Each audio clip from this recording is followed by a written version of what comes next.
how to RPM your life. Let's get started. Now, I want to ask you a coaching question as we launch this time together.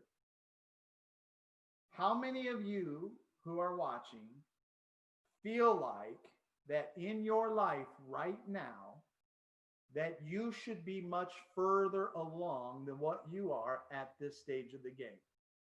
All right?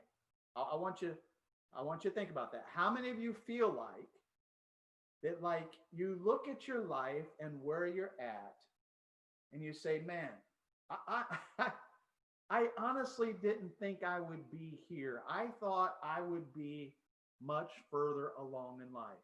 If that's you, I want you just to post yes down below. If that's you, you say, yes, I feel like, man, I should be much further along in life. If that's you, I just want to see. I want to see those of you who feel like it. Yeah, it feels like I should be further. I see you posting there on Zoom. Thank you. I see it. I see it. Yes. I'm just curious if I've got the right message. Do you feel like almost even like 2020 kind of took the wind out of your sail? Like you got hit in the gut and like, whoa, man, everything I was heading for, it just like I got punched, the wind stopped blowing. If that's you, I want you just to post yes down below. Well, I see you. Many of you are posting yes. Many of you are posting yes. I see that. Yeah, let me tell you, I know exactly how you feel.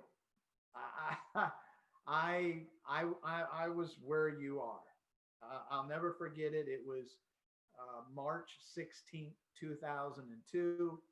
Life punched me in the face. See, I like what Michael Tyson said. He says, every man has a dream until life punches you in the face. Wow. And I don't know about you, but I've been punched in the face a few times. Yes, I've experienced.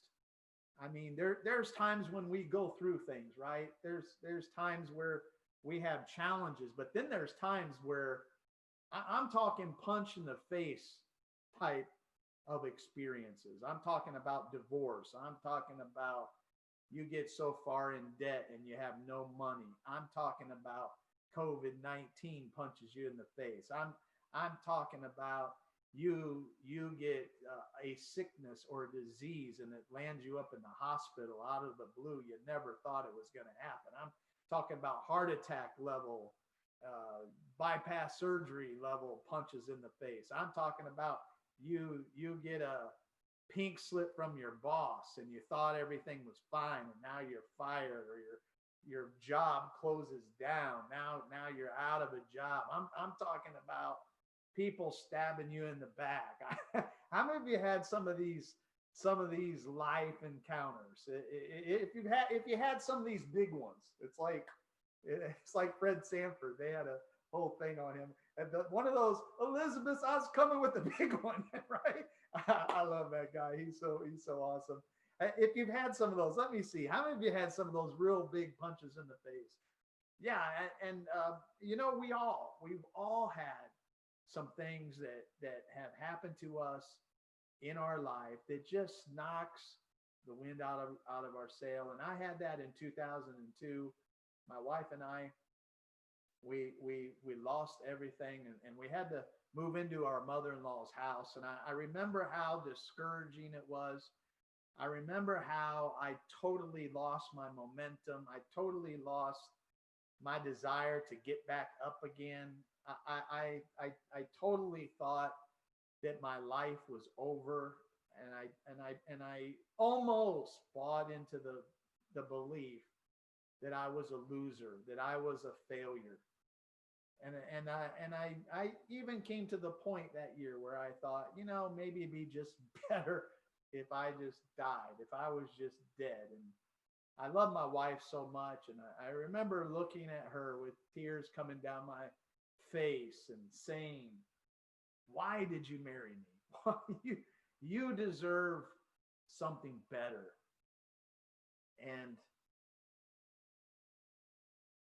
I remember her looking at me. She said, listen to me right now. She said, God does not consult your past to determine your future. You are not a loser. I don't marry losers. Like, oh, okay, okay, right? And and that only means that she marries successful people, right? And she said, there's no such thing as a person who is a loser or a failure in life. So she said, failure is just an event that happens to you on the road to achieving your destiny. Wow. Failure. You are not a failure. You are not a loser. You are not your past. The first thing we got to do if we're going to start 2021 right is we've got to close the door to our past. It's what I had to do at my lowest moment to get my momentum back. I was so focused on my past failures. I was so focused on my past pains. I was so focused on all the wrong everybody did to me to land me in the situation I was in my life. And I was blaming everybody else, and I was complaining, and I was pointing fingers at everybody else, except for looking at myself and saying, wait a minute, you got you to this place. And you, number one, Keith, have not forgiven yourself. Now forgive yourself. Close the door on the past. Because everything that you've been through up to this point is not wasted. Now you have learned something. Now you have more wisdom to enter into your next decade smarter, stronger. And I'm like, wow. And that day, it shifted my life. And I completed my past. I shut the door on my past. Because you see, you cannot properly assess the present until you close the door on the past. You can't see where you are now clearly until you say, wait a minute, 2020 is over. I'm forgetting the things that are behind me. Now I'm assessing where I'm at right now. And it's important. You can't go from here to where you want to go unless you know where you are. That's how you begin a journey to anywhere. You first got to know, this is where I'm at. This is where I want to go. So I had to assess myself. And one of the things I had to assess is my belief systems. My belief systems. And that's one thing that you need to do, because understanding that what you thought in the past has shaped where you are in the present. Wow. What you thought in the past has now shaped where you are in the present. Whether good or whether bad, your thoughts have created your present existence. Now, if you look at your life and you say, my life stinks, awesome, you're assessing yourself right. About 95%. Let me give you a clue. About 95% of people in the world, their life stinks. Their life stinks. And so that's the proper assessment. My life stinks. Telling yourself the truth is the beginning of change. That's what I had to do. I had to assess my life. I had to tell myself the truth. I want you to post that down below. I've got to tell myself the truth. Come on. Come on. You've got to tell yourself the truth that you grab onto is going to set you free. And we've got to start off this year with you assessing where you're at and saying, wow, I've created this.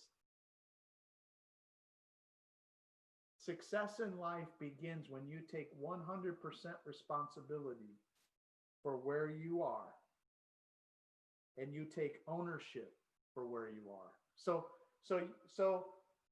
that's the first thing I did. I assessed where I was at. I took ownership. I stopped the blaming. I stopped the complaining. I stopped pointing the fingers. I got out of the victim mentality that everybody else put me in this situation. And I told myself, I said, self, you put you here. And once I told myself the truth, that's when my life started to change. I took responsibility for where I'm at. I stopped trying to shift it and justify, well, I'm here because. That's justification. When you're trying to justify, this is why you're justifying. People many times, they use, especially spiritual people, they justify, well, I'm here because the devil did this to me. What are they trying to do? They're justify, it's the devil's fault. Or they justify, they use God. Well, man, I'm here because, God just, this is what God has planned for my life. This is just how it's going to be. And they use God to justify where they're at. Well, God just decided that I would live a small life. Yeah, God, okay. This God who thinks really big just decided that your life is just going to be small and little and insignificant. No, God's no respecter of persons. God doesn't want anybody to live a small and insignificant life. You are here for a purpose and for a reason, my friend, but you got to take responsibility for it. Next thing, it's one thing to say, I learned this. It's one thing to say, man, I messed my life up. I mean, if you go to most people and say, have you messed your life up? They'll obviously say, yeah, I messed my life up. It's one thing to just take responsibility. Say, yeah, I did some things wrong. Step two is taking ownership. Taking ownership means, okay, not only did I do some things that caused me to get to where I am, now taking ownership means now that I take ownership of that, it's my responsibility to create a new life for myself. That's the next step. And so when I did that, when I took responsibility, I took ownership, my life got the momentum back that I needed. And as I assessed my life, where am I in my thoughts? When I started to assess my life, I started to realize that my parents, my teachers, and my preachers taught me some things when I was young that was keeping me stuck when I was older. So all of us begin as a child, and instantly we are conditioned to think like the masses, right? We're conditioned by our parents. We're conditioned by our teachers that we go to school with.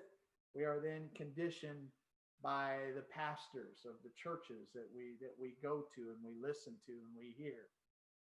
All of which in our life, if you think about it, are all underachievers. They're not high achievers. They're not high performance people. They're not people who have achieved huge and significant things in their life. And so you got wannabes trying to teach you how you should be. You got wannabes trying to teach you how you should be. and we get conditioned. And as we look at how to RPM your life, one of the things that we want to do is that if you feel like you're behind, which was my coaching question to you, if you feel like you're behind, the reason why you feel like you're behind and that you thought you would have a lot more in life than what you have right now is because you are behind. Yeah, you should be much further along in life. But here's the good news. Are you ready? Are you ready for some good news? Come on, type down below. Say yes. Come on. Are you ready for some good news? You ready for some good news? Huh? The good news is, here's the good news. This is so awesome. Come on, I want to see some yeses down there. I mean, I'm telling you, what I'm going to say in just a minute is going to light your world. It's going to light your world. If you're feeling like you're behind, the good news is you can speed up and get caught back up. Yes, I love that. I love that. Don't you? That if you're behind, what do you need? You need acceleration. You need to get caught back up. And I want to tell you that God and you together, you can get back on track. You can get right back on track to fulfilling your God-given destiny. Because I've been there. I was off track. I got knocked off the track. And then I learned how to get back on. And one of the things with me is I love Corvettes. I like speed. I like to go fast.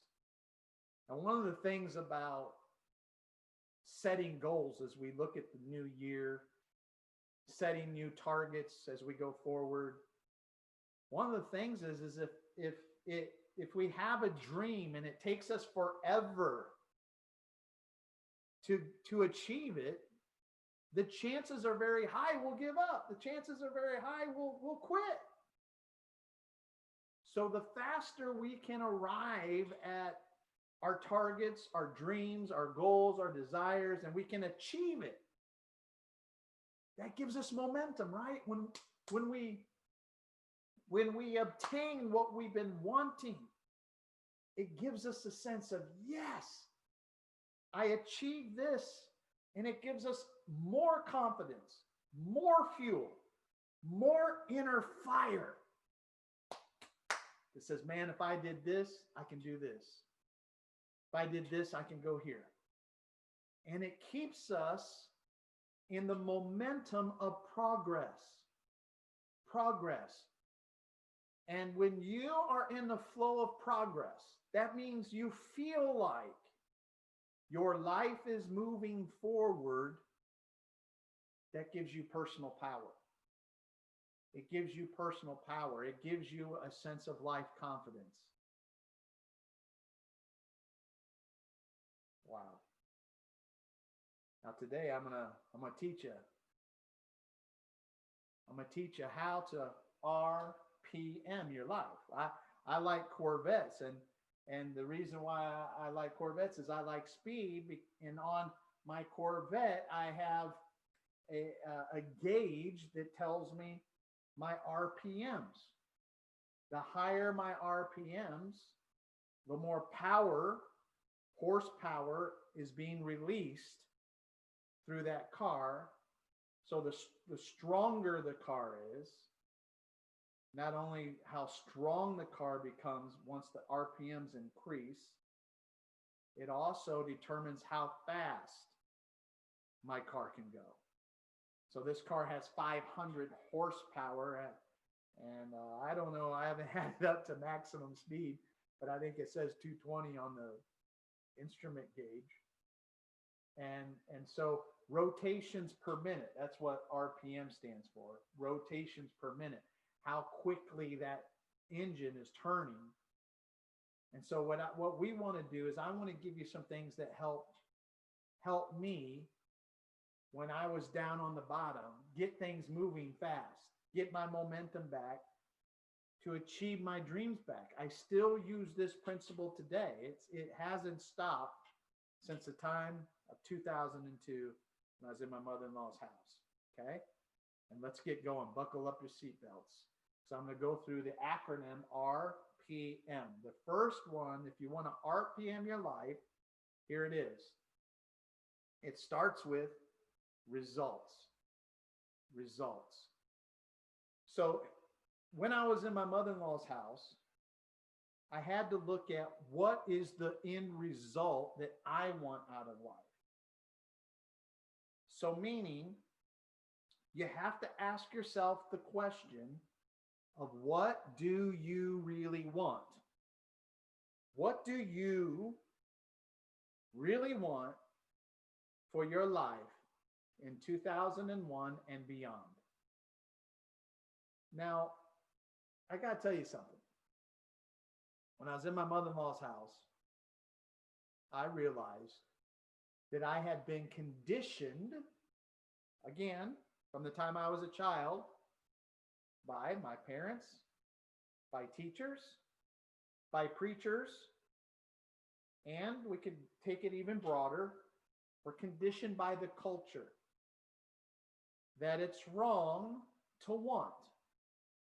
Okay, that's the conditioning that we're brought up in. Our minds, if you kind of picture it in a water condition, they take your mind and they dip it down into the water. Or you look at your mind as a sponge and it goes into water, it sucks up everything that it was put into. So the world system is like the water. Your head is the sponge, and they took your head and they put it in the world system, and all the junk of what 95% of people who live a miserable life, 88% now say that they don't like their life.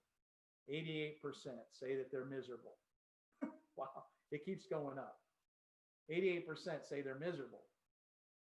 And yet, why are they miserable? Because they listened to people in their childhood. They listened to the culture. They listened to their buddies. They listened to their friends. And they accepted, they Jim Jonesed it, man. They drank Jim Jones's Kool-Aid. They drank the Kool-Aid of the world. I know what I'm talking about. I did that. I came to a place where I actually thought it was wrong to want. Wow. And this is where it's so very important to look at our belief systems. And I realized in my mother-in-law's house that I was praying wimpy prayers, that I was just praying prayers like, Lord, your will be done in my life. Have you prayed that prayer? If you have, press yes down below. Would you give me some help here? Would you give me some help here? So good to see so many of you joining on today. Welcome to How to RPM Your Life. Have you prayed that wimpy prayer? That is not a prayer of faith. That is a prayer of consecration. I know Jesus prayed it, but he was consecrating himself.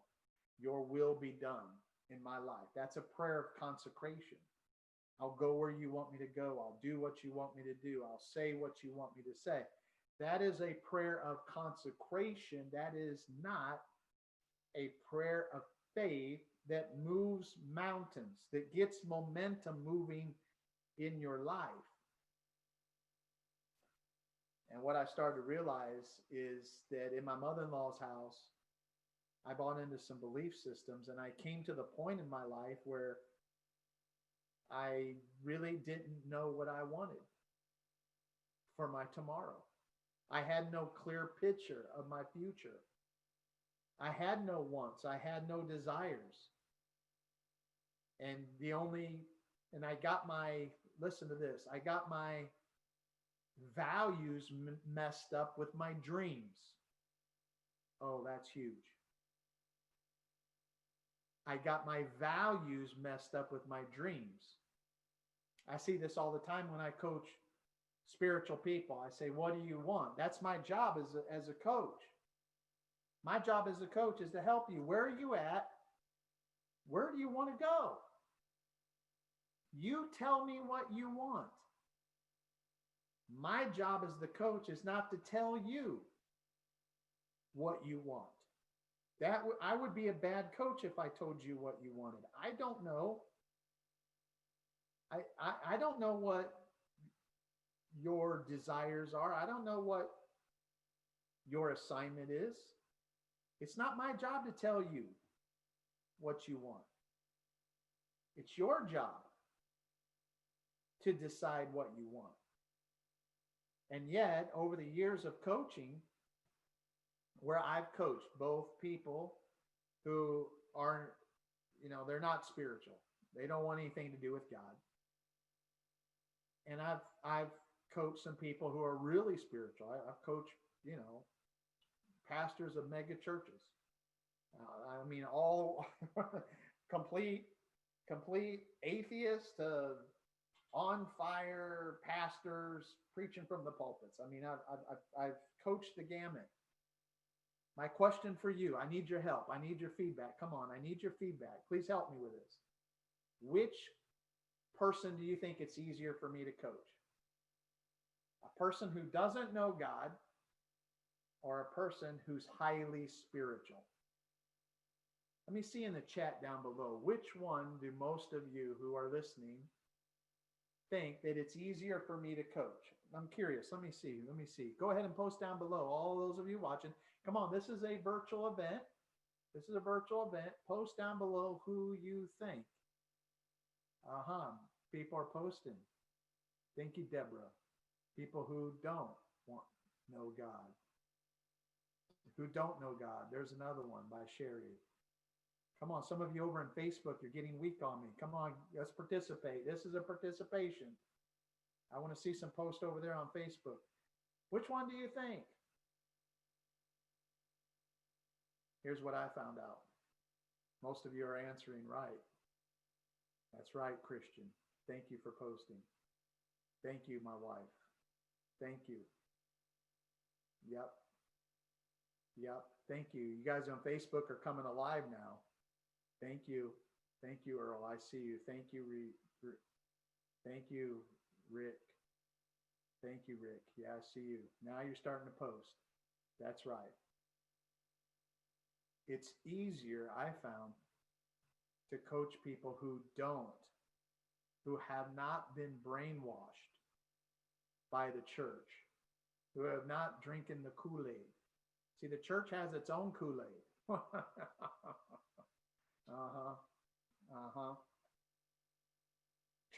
Church will do more to kill your dreams than anything I've ever seen. I'm telling you. And the reason why is in the church gets values mixed up with dreams. So the person who knows God, and I say, well, what do you want? That person who's really highly spiritual will tell me all these spiritual encounters that they want to have with God. I just want to get to know God. I want to be able to know more about his word. I just want to, and it depends on how flaky they are. I just want to see an angel. I want to go up into the third heavens in the courts of God and all this, all this stuff. And I get it. And what they're saying is that when I ask them, well, what do you want? What they're telling me is their values. They're not telling me what their dreams are. So we got a bunch of people who have values, but they don't have any dreams. And a person without a dream is a walking dead person. So we got a bunch of dead people in the church who don't have any desires, don't have any wants, don't have any dreams, who hear messages that are compromised, that are watered down to get people to just accept life the way it is, accept smallness, accept mediocrity, accept an average life, but love God. And at the end result It's all about just loving God and and and loving people, and that's what it's all about. And well, here's what I'll tell you. You can love God, you can get super spiritual and never have any influence and never make a difference and never impact other people's lives. Let me tell you one thing. I'm going to let you know. If you're broke, you can't even help yourself, much less try to impact and help other people's lives to a significant degree. And so I would go to a person who's spiritual, they'll give me all their values. And I said, well, yeah, I know that you value God, but what do you want? And then they can't get away. And some of them just kind of say, well, they just kind of say, well, you're just into materialism. They pull that Trump card out. You're just into materialism, and that's their way of coping with the fact that they just don't have any real desires. They just don't have any real goals. That they're just afraid to set something bigger than themselves because they'll have to become more. That's their cop out. Then I go to I've coached some people who didn't know God, and I said, well, what do you want? I'll help you do it. And I've had them say, I want to become a millionaire. I mean, they just lay it right on the table. I want to make $1 million in my business in the next year. Okay. Now I can help you. I can help you. And guess what? I give them strategies. I give them principles. I coach them to set that goal. And we have measurements to help them progress along that goal towards that target of what they want.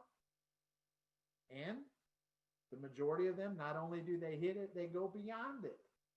I've seen it time and time and time again.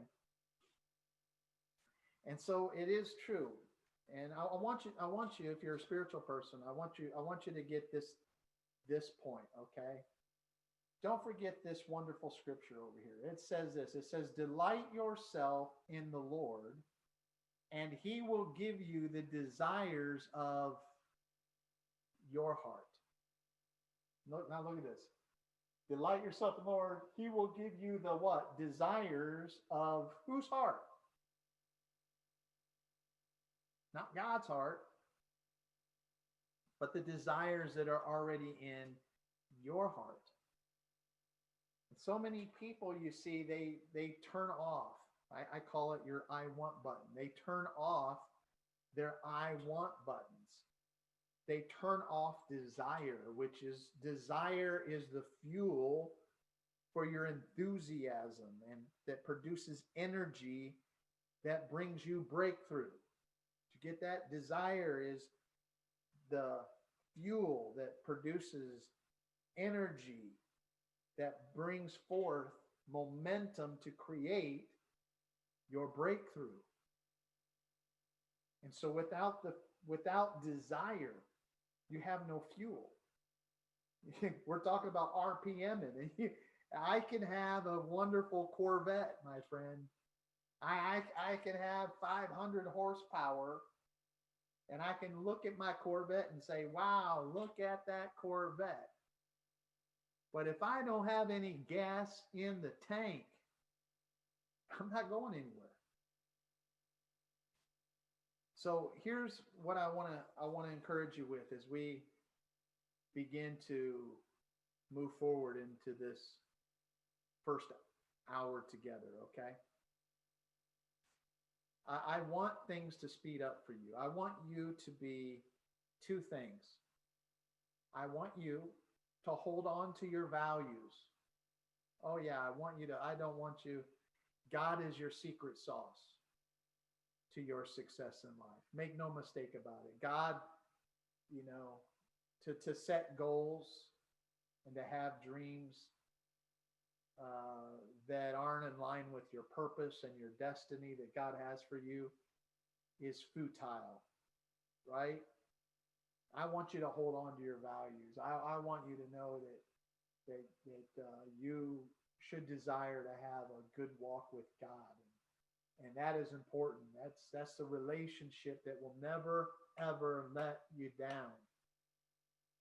But I want you to see God as your coach. I want you to see God as a God that isn't limiting you. He doesn't think limitations. He doesn't have limitations in his mind for you. I want you to see him as a good God, a good father. I want you to see him not as a cop coming down to beat you over the head with a baseball bat. I want you to see him as a coach. Just see him as a coach coming to you today. In the body of Keith Johnson, with the voice of Keith Johnson, as your coach, not your cop. And I want you to hear his voice asking you, what do you want? What? What do you want me to do? That was a question God asked Solomon. What do you want me? What do you want, Solomon?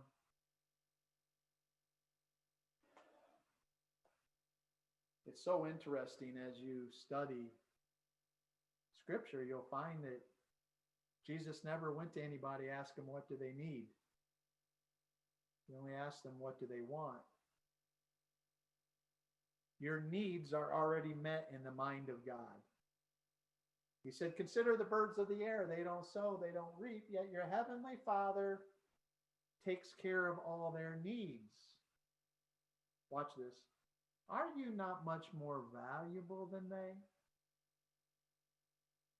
Meaning, hey, bird brains. Hey,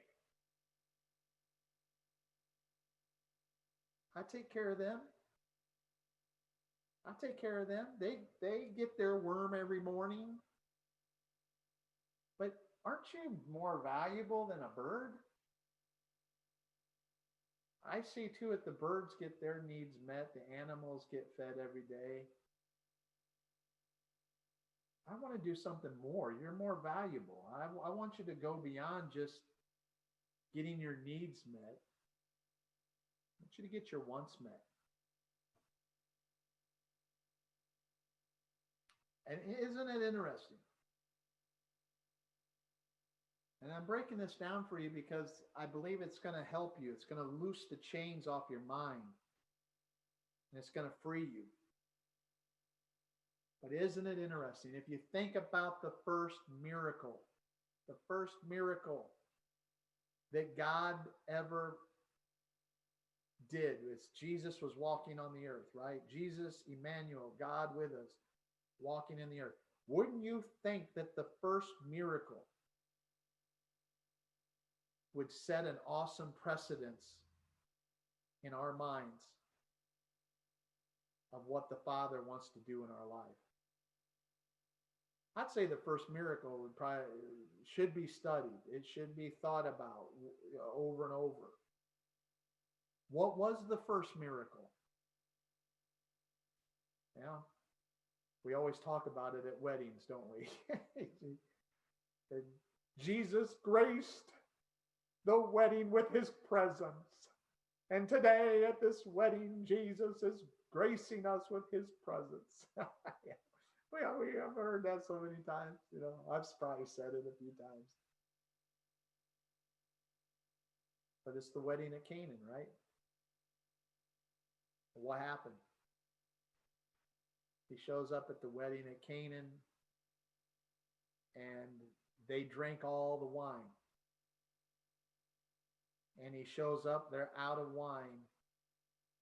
And then they come to him and say, hey, we're out of wine.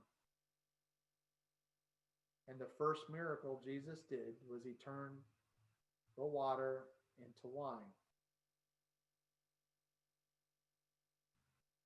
And that miracle, I want you to think about it. Did those people need more wine?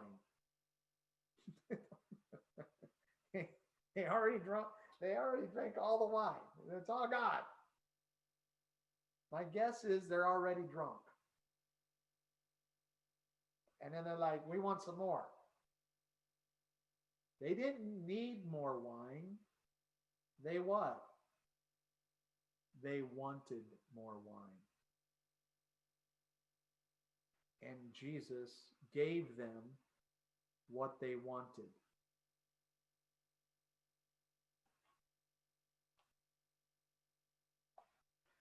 Wow. Wow. The first miracle was not a need miracle. It was a want miracle. Are you not much more valuable than they? Not only is God interested in taking care of our needs, our basic needs in life. As Maslow taught us, the basic needs for human existence, right? Food, water, shelter. Those basic needs that all of us have.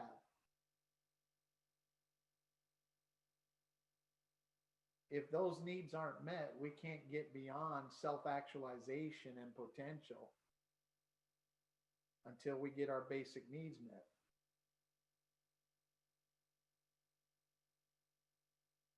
And God is saying there is, listen, your needs are already met. I want to take you beyond your needs. I want you to have your wants met.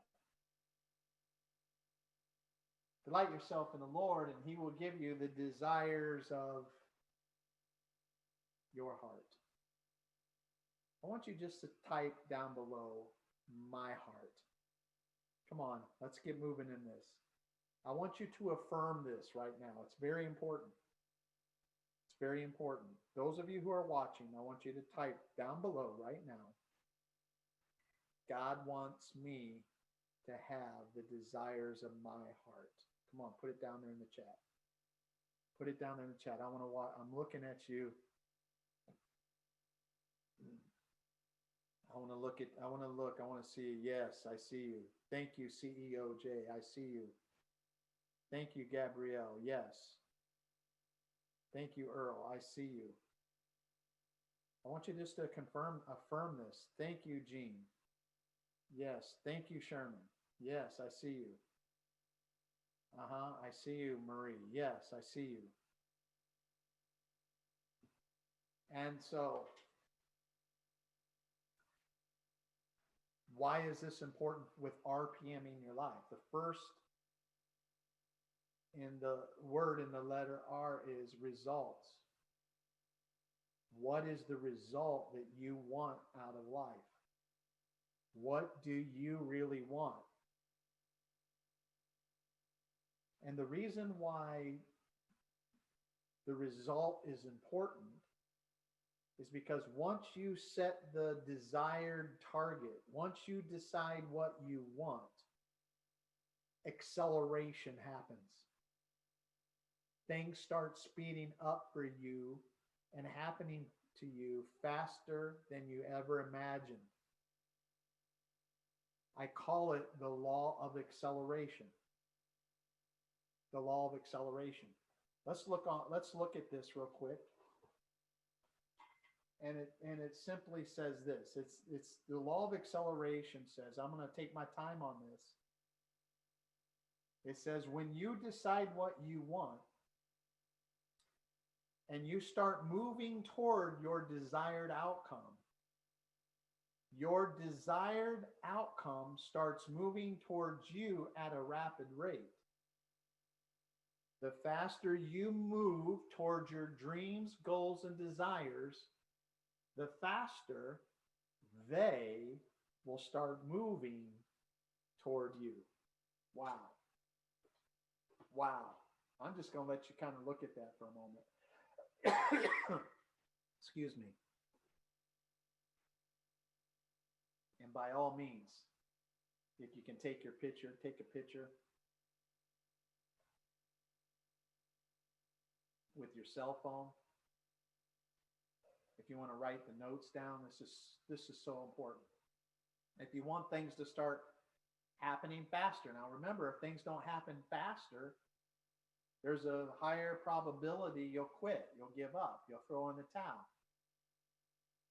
The longer it takes, the more lies you'll hear from the enemy telling you you can't have it. It's not possible. When you decide what you want and start moving toward your desired outcomes start moving toward you at a rapid rate, at an accelerated rate. So the faster you move toward your dreams, goals, and desires, the faster they move towards you. See, now, for so long, I thought I was waiting on God. I became a victim. I was waiting for God to wave his miracle wand over my life, and blingo, everything was just, quote, checks were going to be in the mail, miracle promotions were going to come my way. All that stuff we hear, right? I was waiting around. I was like, whoa, this is going. And every year there's a new little saying. This is going to be my year of breakthrough. This is going to be my year of this. This is going to be my year of that. And every year, up until the time I was 35 years old, I listened to, ooh, this is the year of this. This is the year of that. This is, and I twiddled my thumbs and I waited and I prayed, my Lord, whatever your will is. And I never knew what I wanted. I never took time to write it out. And I didn't write it out, and I didn't set intention on going after what I wanted. So guess what? It never came. And here's what I'm going to tell you. If you don't decide what you want and where you want to go in life, life is going to take you where it wants to take you. Hear me on this, my friend. Life wants to take you to the Niagara Falls. If you continue with this belief that, I don't want anything, and I don't have any dreams, and I'm not going to set any targets again this year, and whatever the Lord wants for me, I've just surrendered to the fact of whatever God wants for me, it's what he wants for me, and that's where my head is. If that's where your head is, the best picture I can give you is like you're in this little canoe and you're in the rapids, in a stream, and the stream is taking you. The stream is life. It's you in a boat, and the stream is naturally designed to take you to the Niagara Falls. That's where the stream. That's where the world is designed to take you. The world is designed to take you to a crash. It's designed. If you let the currents take you, it's going to take you right to the Niagara Falls. And here you are. You're in your boat. The oars are down below the boat at your feet, because you're just praying, Lord, whatever your will is. Now you're at the Niagara Falls, and you're like, oh boy. You hear the Niagara Falls. Now, what do you think you should do? I want to hear from all of you. All right, here's a scenario. You got the scenario. I'm gonna look on Facebook. What? And I'm looking also on the Zoom. I want to see you guys on Zoom. I'm gonna open up the chat here. What do you think you should do at this stage? I want to see what you guys say. Wow, we're getting a lot of comments. I want you to write down. What do you think you should do? I want to hear what you think. You're in this canoe. You've allowed the current to take you right to the edge of the Niagara Falls. Now, what you gonna do? Somebody's saying take intentional action. It's good. What else? Who else? Who else has some thoughts? What are you gonna do in that canoe? Try to start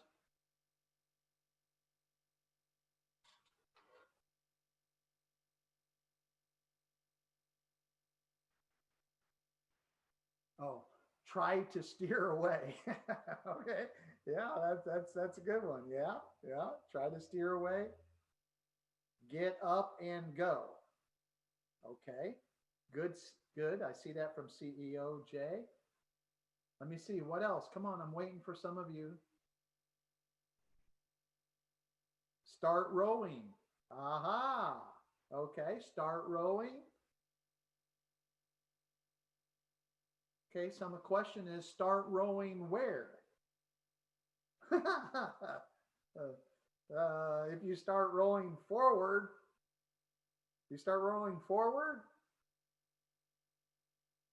set goals and take action daily on those goals. Okay, Sherry, I see that. But now the question is, you're in a dinghy, you're in a canoe. You're right up at the edge. There's oars down on the bottom. Now you're right at the edge. What do you do? What decision? What do you need to do? That's what we're asking.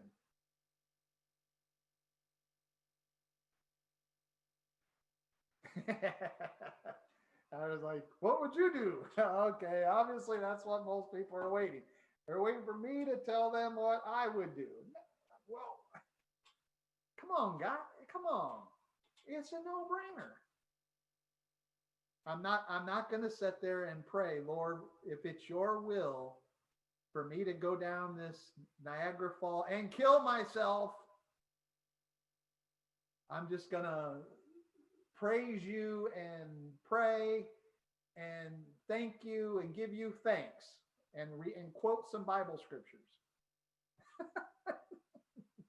That's not what I'm going to do. If I'm at the Niagara Falls and I realize I let the current take me where it wants to take me, I'm going to reach down and grab the oars,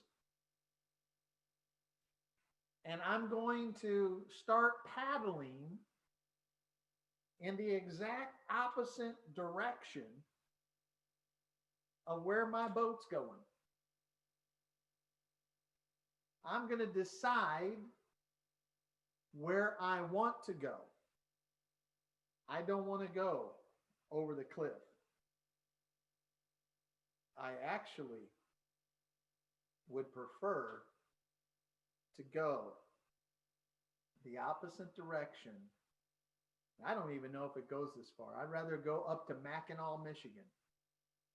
I love that area, Mackinac. It's one of the most beautiful places to visit in the summertime. On Mackinac Island. I love that place. It's surrounded by water. I'm not sure if that body of water goes all the way down to the Niagara Falls or not.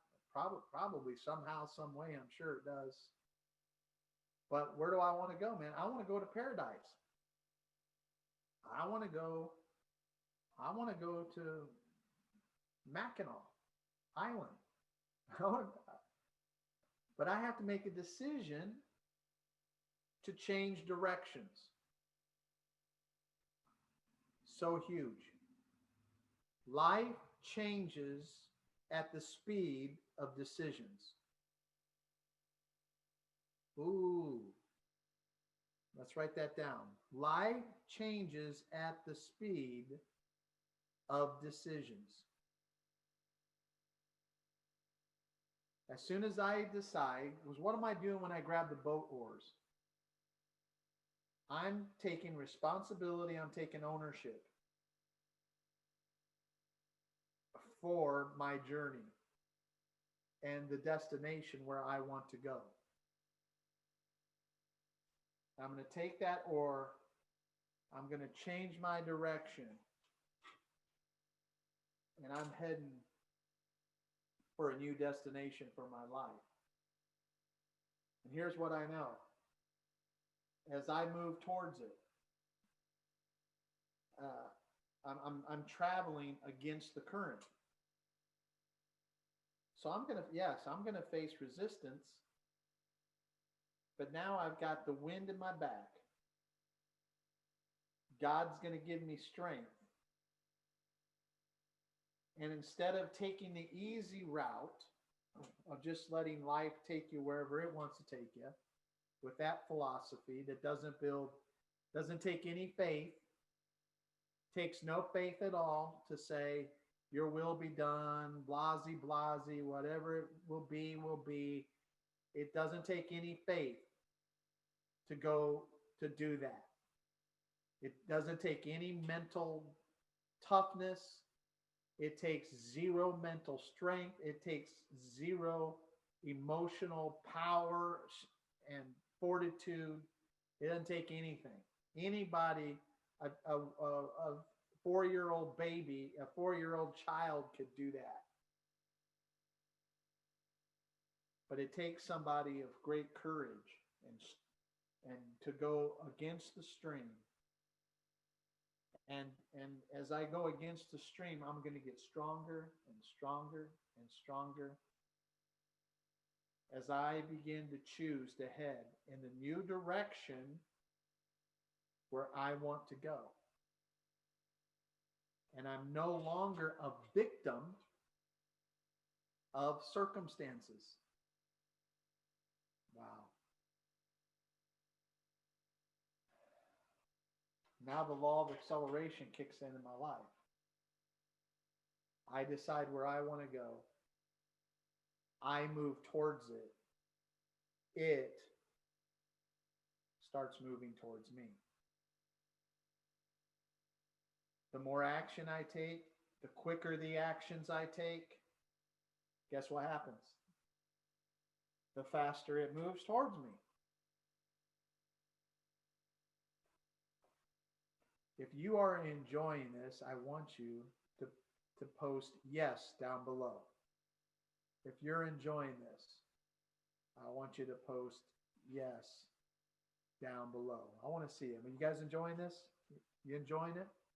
I hope you are. I'm working as hard as I can to get you to see the importance of you deciding what you want. Thank you. I see you posting yes. I see your yeses. Yes. Thank you. Thank you. Yeah. Thank you. Thank you for those thumbs up. Thank you for the hearts. Yes, I see those. Awesome. Awesome. Awesome. I really appreciate your encouragement here today. I'm trying to coach you along. I'm trying to break some shackles in your mind that's kept you thinking wrong. That kind of thinking landed me in my mother-in-law's house. And in my mother-in-law's house, I said, wait a minute, I got to make some decisions. I was leaving it all up to God. It's kind of like the one guy that says, you know what, I'm going to give to the Lord, and he takes a bunch of money and he throws it up in the air and says, well, Lord, however much you want to keep, you keep, whatever much lands. No, man. The philosophy is, we would laugh, right? But the philosophy is almost just as stupid. Well, Well, if God wants me to, he will. Have you ever heard people say that? If God wants me to, he will. It's like they're over spiritualizing things. It's like if God wants you to comb your hair, like he's going to come down and he's going to comb your hair for you. That's not how it works, my friend. So I'm from Indiana. I saw my mama, I think she was watching. Born and raised just outside in a little town called Huntertown, Indiana. Out an interesting area of town. You had got two types of people. You're either a farmer or you're kind of the wealthy class who moved out to the suburbs. And but in Indiana, there's two things about Hoosiers. They call us Hoosiers. There's two things we like. We like Bobby Knight basketball. We like IU basketball. I love Bobby Knight. I don't care if you don't like him. Something about a coach throwing a chair out on the court, showing a little bit of passion. I still celebrate a guy like that. So you got to like Bobby Knight. You got to like IU basketball. Of course, things have changed now. I'm probably telling my age here. The other person you got to like is John Cougar Mellencamp, right? And I love he did a documentary, and I love he said this, and he pounded it, man, in this documentary. He said there is no reward in this world for settling or something you don't want in life. Oh, man. There is no reward. There's no rewards at the end of the thing for settling for what you don't want in life. I love that. Why settle? Why not go for with what you want? Now, see, when you look at the story of the children of Israel, you'll see that they went through three phases. They lived in Egypt, which was a place of lack. And God moved them out of lack and moved them into a place called the wilderness, which was a place where they got their needs met. Every day, God provided for them. God took care of their needs, but they never got their wants met. Anything beyond their needs was not taken care of. Their shoes didn't wear out. They had food. They had water. They had shelter. They had just the basics. But then God said, I want to take you where? To this place called the Promised Land. What was the Promised Land? It was more than just your needs being met. It was your wants being met. Now, in Egypt, you were a slave. You were a victim, right? In the wilderness, you didn't have to do nothing. God just will take care of you. That's the grace of God. God's going to take care of you no matter what. He's a faithful God. But you see, in order to go to the next level into the Promised Land, there had to be a new mentality.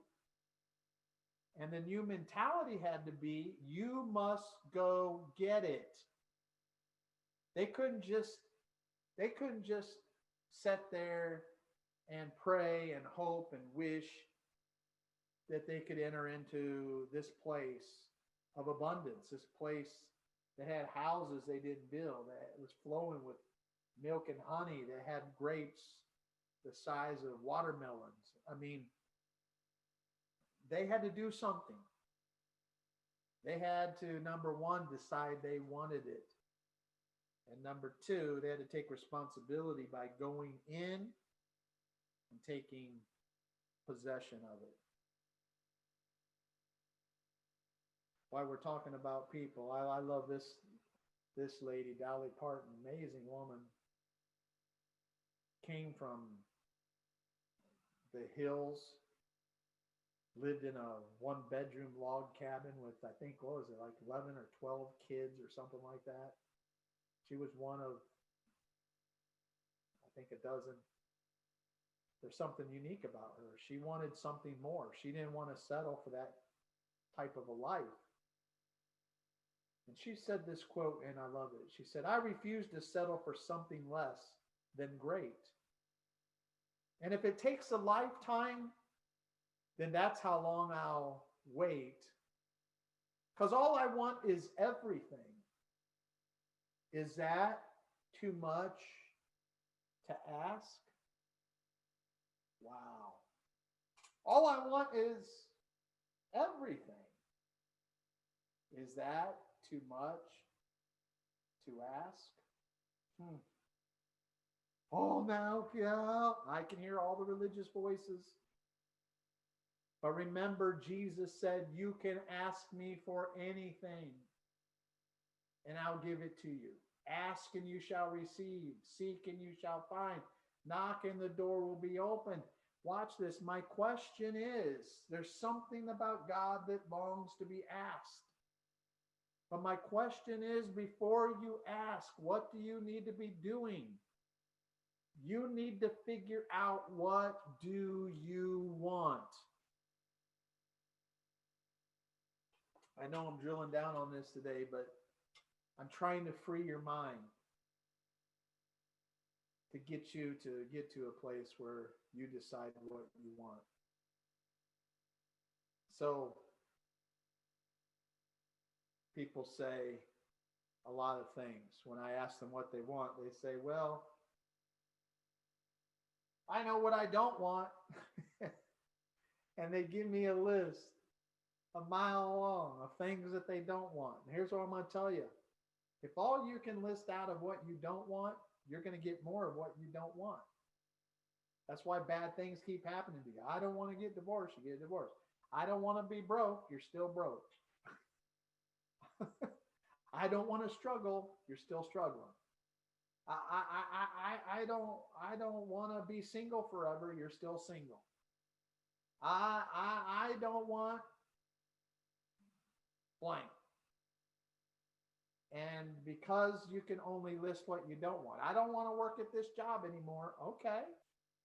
All right. High five. Come on, give me a high five. I'm high-fiving you. But you never decided what you do want. You decide what you don't want, but you don't decide what you do want. So what you do want's not coming towards you. Well, I'm waiting on God. There you go again. Or you got this other group. I don't want anything. I don't want anything. I don't need anything. Yeah, well, the real thing is, you're just too wimpy to ask for it. And you're selfish. You're selfish. Because you're only thinking of yourself. I know what I want, but oh, your butts will get in the way, and some of us have bigger butts than others. I know what I want, but, and whatever you say in the but is your excuse of why you can't have it. Like the guy at the pool of Bethesda. I want to be healed, but I don't have nobody to put me into the water. Are you serious? You've been here for 30 plus years. The truth was, he had an excuse. He created an excuse. Man, if it was me, I'd been right over the water waiting for the angel to come so I could be healed.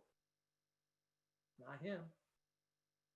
But Jesus said, "What do you really want?" He's trying to get him to decide what he really wants. His problem was his wanter. His wanter was turned off. Like many people today, they turned off their want button. They don't want nothing. By the way, if you went to see the new Wonder Woman, it was an amazing show, but the messaging was horrible. Horrible.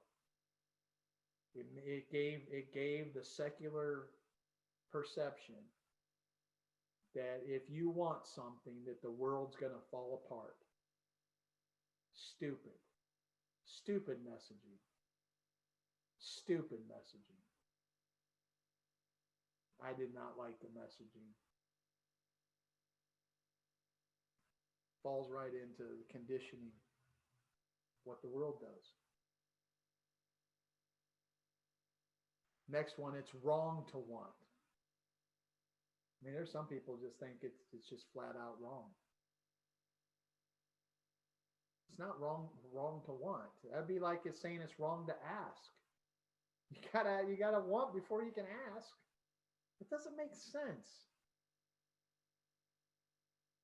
Jesus didn't say when they came for the wine, hey, we want some wine. Oh, you're wrong. It's wrong to want.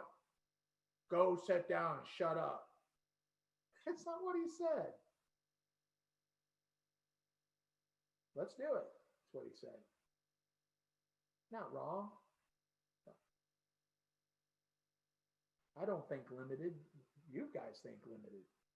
I want to give you what you want. Bring those water pots over here. What a miracle when you study that out. What a financial miracle. By the way, that wine was worth, I figured it out yesterday, is worth about $37 million miracle right there. Wow. Such small thinkers in the world. It hurts too much to want. There's where most people are. Now, I want you to participate here. Have you ever wanted something? Have you ever wanted something and you didn't get it? If that's you, punch yes down below. Let me see you there. Let me see you. In the chat. Let me see in the chat. Have you ever wanted something and you didn't get it? If so, just hit yes in the chat. Oh yeah, I see you. Okay, good. I see you over on Facebook. I'm not seeing you doing anything over here. Have you ever wanted something and you didn't get it? If that's you, don't sit back there and sleep on me. Come on, be engaged. Be engaged. This interaction. All right. Yes, I see people saying yes now. Okay, good. Thank you for participating. Thank you for participating. Oh yeah. Oh yeah. Gabriel. Yep. A lot of people answering yes. You didn't get it. Okay, here's a second question. And how did you feel? Those of you who are pushing yes. When you didn't get what you want, how did that make you feel? Would someone post that? I don't want to try to push my opinion on you. But how did it make you feel? Someone said sad. Someone said lousy. Who else? How does it make you feel when you don't get what you want? All of these. Sad. A lot of people think sad. Okay. Can we say this one word? Pain. Was it painful? Did it feel like pain? Disappointed. Yeah. All those are negative feelings, right? It's pain. So what do? Watch this. So we label wanting equals pain. Wow, this is some filet mignon teaching here today. This is filet mignon. Wanting equals pain. So guess what? If in your subconscious, wanting equals pain, guess what? I'm going to turn off my unwant button. It's safer not to want. Because, like someone just said here, I'll feel let down. And nobody wants to feel let down. Nobody wants to feel disappointed. So what do we tell ourselves mentally? To avoid this pain, don't want. If you don't want, you're safe. Now let me walk you through something, right? Ambition is godly. Greed is ungodly. We've taught that greed and ambition both is ungodly. It's not. Ambition is good. The disciples came to Jesus, said, Said, who's the greatest? They had a desire to become great. He didn't say, now that's a terrible desire. You bunch of losers. You bunch of unspiritual misfits. That's not what he said. He gave them the path to greatness. He said, okay, if you want to be great, become a servant. He gave them the key, the golden nugget. He didn't tell them their ambition was wrong. Ambition, greed says, I want something that I haven't worked to get by helping solve problems and meet people's needs. Greed says, I want something I didn't work for. You can be in welfare or you can be a billionaire and be greedful. Be greedy. Huh? It's just the desire to get something without any effort, without contributing. That's greedy. What's ambition? Ambition says, I just want what rightfully belongs to me because I have sown seed, because I have helped others, because I have helped other people solve their problem. I just want what rightfully belongs to me. I'm not asking for something for nothing. That's ambition. So want equals not paying. Want equals risk. You just got the words a little mixed up. Want does not equal pain. Want equals risk. To want means you're putting yourself out there. Why? Risk, if you take a risk, here's what we know. You will have either positive or negative outcome every time you take a risk. Sometimes you won't get what you want. That's why the price of ambition is failure. When you try, when you want something, there's a chance you're going to fail. There's a chance you're going to have a negative outcome. What's the chances? Right? Someone answer me that. What is your chances? I'm going to look on the chat. Look in Facebook. Come on. What is your chances on taking risk, percentage-wise? Can anybody tell me? I'm looking in the chat. I'm going to wait for you guys.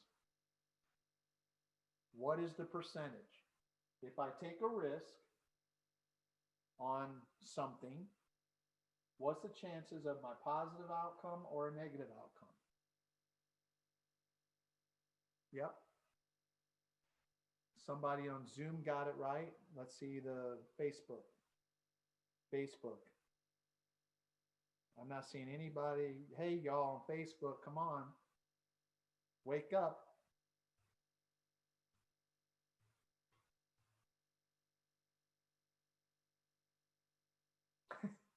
Gabrielle said 100%. Deborah White said 50-50. There you go. So if I take a risk, there's a 50% chance that when I want and I take a risk, that maybe I'll get it. There's also a 50% chance of what? That I won't get it. So it is. When I risk, sometimes the price of ambition is failure. Sometimes the price of ambition is success. It's 50-50. But here's the tragedy. What you don't risk, if you don't risk, what's the percentage that you'll get what you want? Now we're what Gabrielle said. She said there's 100% chance you're not going to get what you want if you don't ever risk. Say, you know what? Yes, in the past I've wanted things that hasn't come to pass. But how about putting a new belief system on that? What if you were to tell yourself at the moment that you didn't get it, what you want, what if you redefine that moment and said, well, delay does not mean denial. See, you just didn't get what you want. You threw up your hands and said, I didn't get what I wanted. What if, what if, what if it would have came to you next week, but you threw in the towel? What if it was, what if it would have been a year? You just had to wait it out a year. Maybe you had to wait it out a decade. There's some things in 2002 when I decided, when I gave myself permission to want, there's some things that I had to wait a decade for. Some of you are seeing right now, some of you are seeing us build a new house. That includes a special area where I'm going to have a very large office, my own large office. And I'm going to be able to have a studio in my own office. I've wanted that. I've wanted that for over a decade. 15 years, as a matter of fact. And now it's coming to pass. 15 years. So what if I would have kept telling myself, oh man, it hurts to want, so I'm not going to want anymore? No. Faith is all about carrying those things you desire, those things that you want, and holding on to them in the mind of your imagination for a long period of time until you see exactly what you want. It's keeping the baby alive. That's what it is. All right. So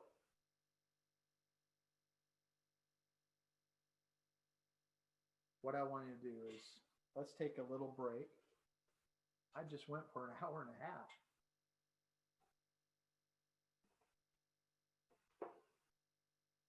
Now, all of those of you who are online, now it's time to look at some things. I want you to look at this. Where are you? We're in a group coaching session. Which one of these belief systems have kept you from wanting? I'm going to take just a little break here and let's look at it. I'm going to open up the chat.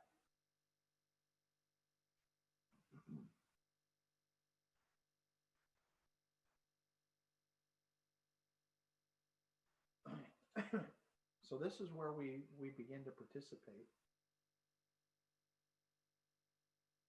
And I want you to list below which one of these have kept your I want button off. I've got Facebook open. I've got the Zoom open if you're watching by Zoom. I want you to all post below. I can see the numbers of who's watching. I know who's watching. So come on. This is a coaching session. I want you to treat this like you're paying me $10,000 a day, which is what I get paid to coach people, okay? And if I were coaching you, you would be writing this down. So this is a group coaching session. So I want you to write down which one of these, or maybe you're thinking of something else. Maybe there's another reason I overlooked.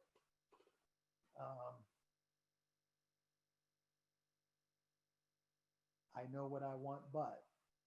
I know what I want, but. Whoa, a lot of people are putting that one in.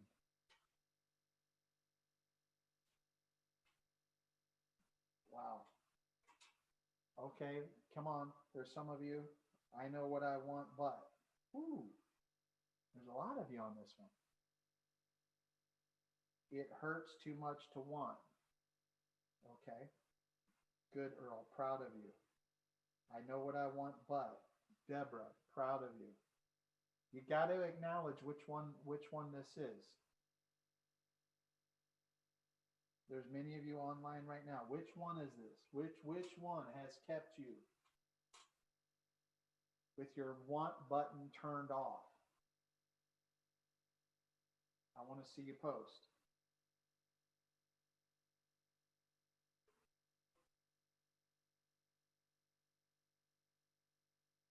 Because if you what you don't acknowledge, you can't change. What you don't acknowledge, you can't change it. We can't change these belief systems and get your I want button turned on until you identify this wrong belief system. I know what I want, but wow, a lot of them.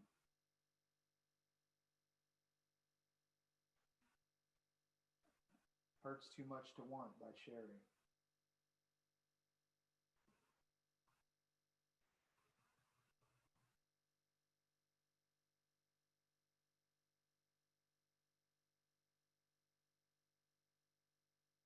How does this it hurts too much to want affect a person who's single?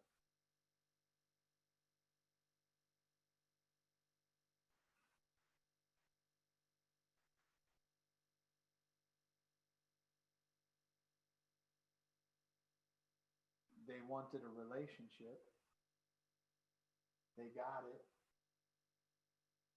and then that relationship caused pain, right? So now you say, okay, I had a relationship, the guy was a jerk, or the girl was a witch.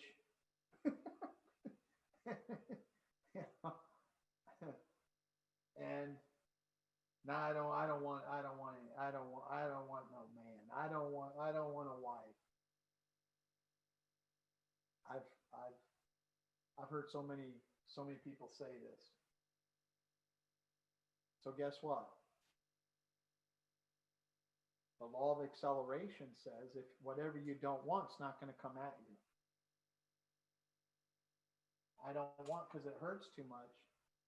So you don't want it. So guess if this makes sense to you, I don't want it. It's going to hurt too much to have a relationship. It's going to cause me pain. Now you're going around with signals. You're signaling out to anybody that could be a great person that could come into your life and be one of the greatest blessings in your life, show you so much love, be a Boaz in your life. But you're sending out all these signals, and then that person's never going to come. See? And then you'll justify, well, maybe this is what God wants for me. Maybe God just wants me to be single the rest of my life. And you turned off your I want button. Or worse yet, you attract some, because you don't identify what you want, all of a sudden you get wrapped up with some dingbat. Instead of Boaz, who's wealthy, rich, and successful, you attract broke ass. You attract these broke people, these loser people in your life. You got to get rid of. Somebody's laughing. You got to get rid. This is why these things are so important. About this one seems to be the big one. I know it's wrong. I know what I want, but. Okay, some of you who put, I know what you want, but I want you to put what's your but? I want to help you with it. What are you saying? Marie, you put that. What are you saying? Gabrielle, you put, I know what I want, but. What is your but? Just type it in there. I want to help you with it.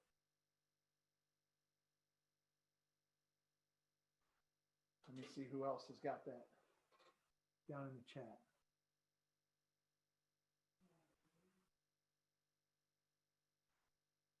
MY. Deborah Wright, I know what I want, but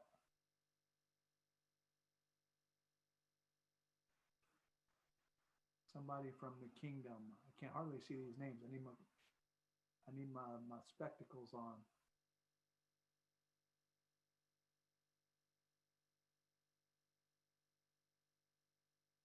It's ungodly to want, but content with what you have. Yeah, yeah, that's good. Be content. Yeah, contentment breeds containment. The, the people who teach that, they teach godliness with contentment brings great gain. So they actually mess up the translation of that, and they don't see that that's actually a formula. It's not a weapon used to kill ambition. It's a formula, not a weapon to kill ambition. Godliness, doing things God's way with contentment. What's the opposite? The opposite of contentment is to be discontent. How do we get discontent? We get discontent when we look at what somebody else has and we're ungrateful for what we do have. Get that? When we look at somebody else's nice car, we get discontent with the car that we do have, and we stop thanking God we got a car, where there's people in India that think you're super rich just because you have a car, even if it has 200,000 miles on it. You got a car, you're rich. Discontentment is you stop being thankful that you got a bicycle, and somebody in India doesn't even have one. They got to walk everywhere. Godliness with contentment, meaning I'm thankful for what I do have. Thank you, Lord, for what I do have. But then the next step is, excuse me, godliness with contentment is great what? Gain. But you're still looking at gain. You're doing things God's way. You're doing God's principles. When you do God's principles, increase is going to come in your life. But you got to live through the contradiction. You got to stay grateful even though you're not increasing yet until you get to that place of increase. Wow, that's some good teaching right there. But so many people get that whole scripture all messed up.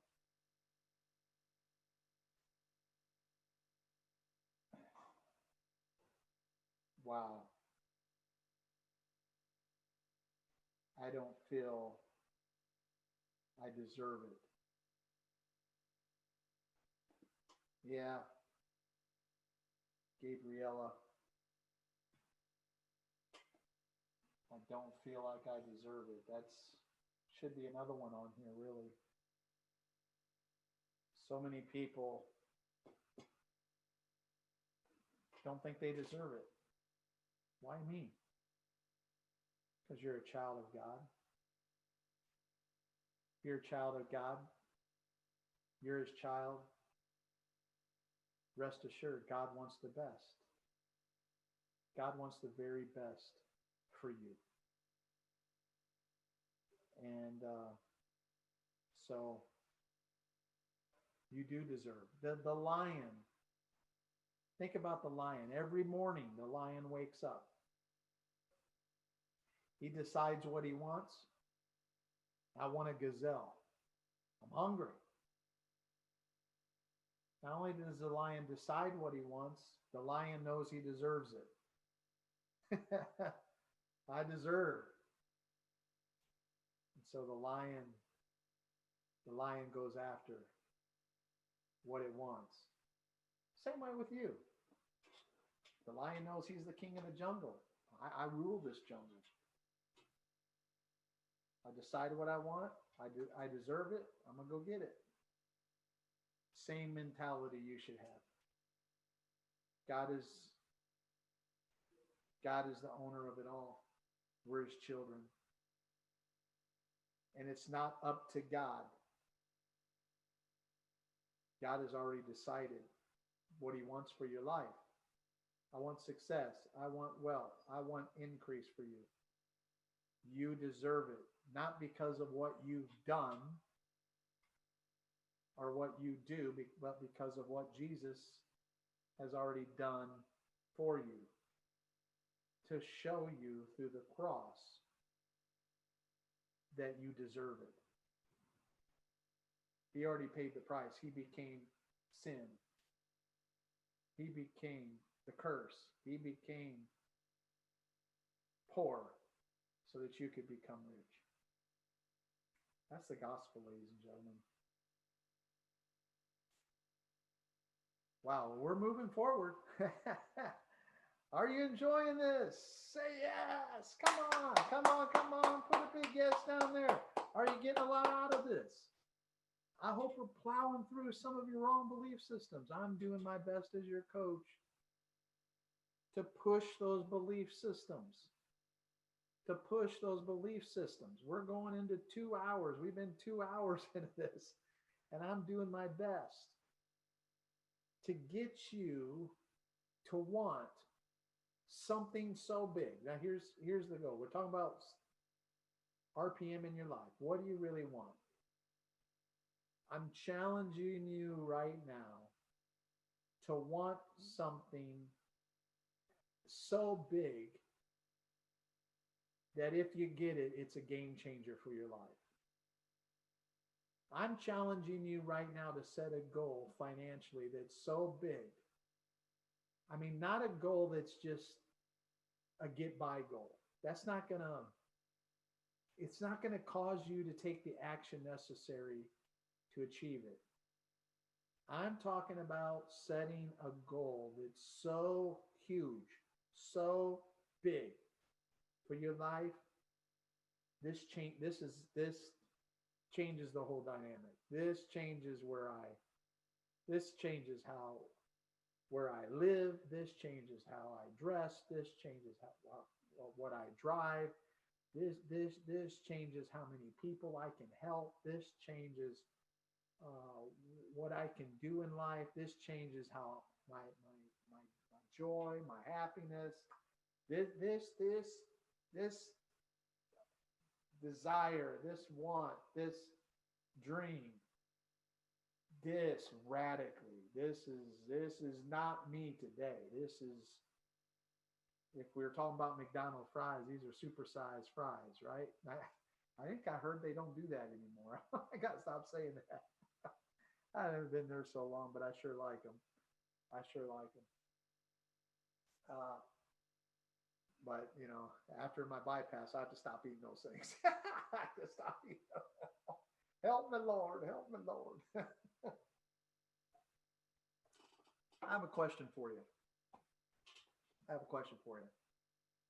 How many of you have a desire to write a book? You have a desire to be a coach and to help other people? I want you to post. If that's you, I want you to post yes down below. How many of you out there have a desire to speak, like to do seminars like I'm doing right now? How many of you have a desire out there? I'm curious. If you have a desire to do that, would you just post yes below? I'm just curious because I want to show you something. Oh, okay, I'm getting some yeses. I want to show you something that I think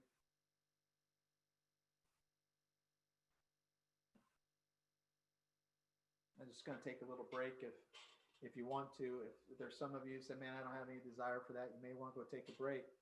But I just wanted to share with all of you because there's so many people who see what I do and they say, man, I'd love to be a speaker. I'd love to be a coach to help other people. I would love to write a book, and I just don't know how to get started. Well, desire reveals design. I've said this over and over and over again. An eagle desires to fly because it was designed that way. And I see you guys. I see you posting. they desire it. So sometimes our desires are a sign of what God's original intent was for our life. And sometimes we allow conditioning to get us off track and to get us to believe that we can't. We see it, we say, man, I'd love to do that. I love to, you see like a Joyce Meyer, man, I'd love to be like Joyce Meyer. Or you see maybe me, you say, man, I'd love to do what he does. Or you see TD Jakes, oh man, I'd love to do that. Or whoever your favorite speaker, author, coach is, say, man, I just love to help people. 83K Academy may be the place for you. I've created 83K Academy, and it's been a joy. This year, every quarter we did a class where I take people by the hand, and in 83K Academy, I give you the blueprint on how to build an expert empire, how to literally build a business, making a difference in other people's lives, and making a fortune. and I teach you, first of all, you got to marry the two. You got to marry the two. I personally, my financial goal is $10 million. My financial goal right now is $10 million. And the reason why I have a $10 million goal, we're going to talk about RPM in a little bit, but the reason why I have a $10 million goal is it's not so much for me because I want bigger houses, I want bigger cars, I want nicer clothes. I got all those. I have a $10 million goal because of my why. What's my why? I want to help 10 million people before I leave this planet. I want to help 10 million people before I leave this planet. And I know I need about $1 a person to reach them with my message. Okay? That's what I want. I want $10 million. Anybody in agreement with me for that? That's what I want. And I know why I want it. And that's why we created 83K Academy, where we help you make a difference, but also make a fortune. And I teach you to marry the two, how you can do both. Now, most coaches, speakers, and authors, most of them, it's sad. I see so many of them getting help from people, and yet most of them, they make no money. They write a book, and their family members get it. They're a little small group of people around them. They buy the book, but then after that, it just sits on the bookshelf, doesn't really sell anything. And in this, I teach you how to actually build an empire with it. It's a big difference between just writing a book, coaching a couple people, and speaking in a Sunday school class or something. I want to teach you how to do this where you can actually build a business with it.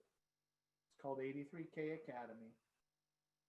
And what you need, I teach, is you need a blueprint. Right here, this is the blueprint of my house. Before you start to build anything, you got to begin with a blueprint of what it's going to look like. And this is where most programs fail. They don't give people the blueprint. And the reason why is because anybody can get on and say they're going to teach you anything, but they can teach, but they don't have the blueprints.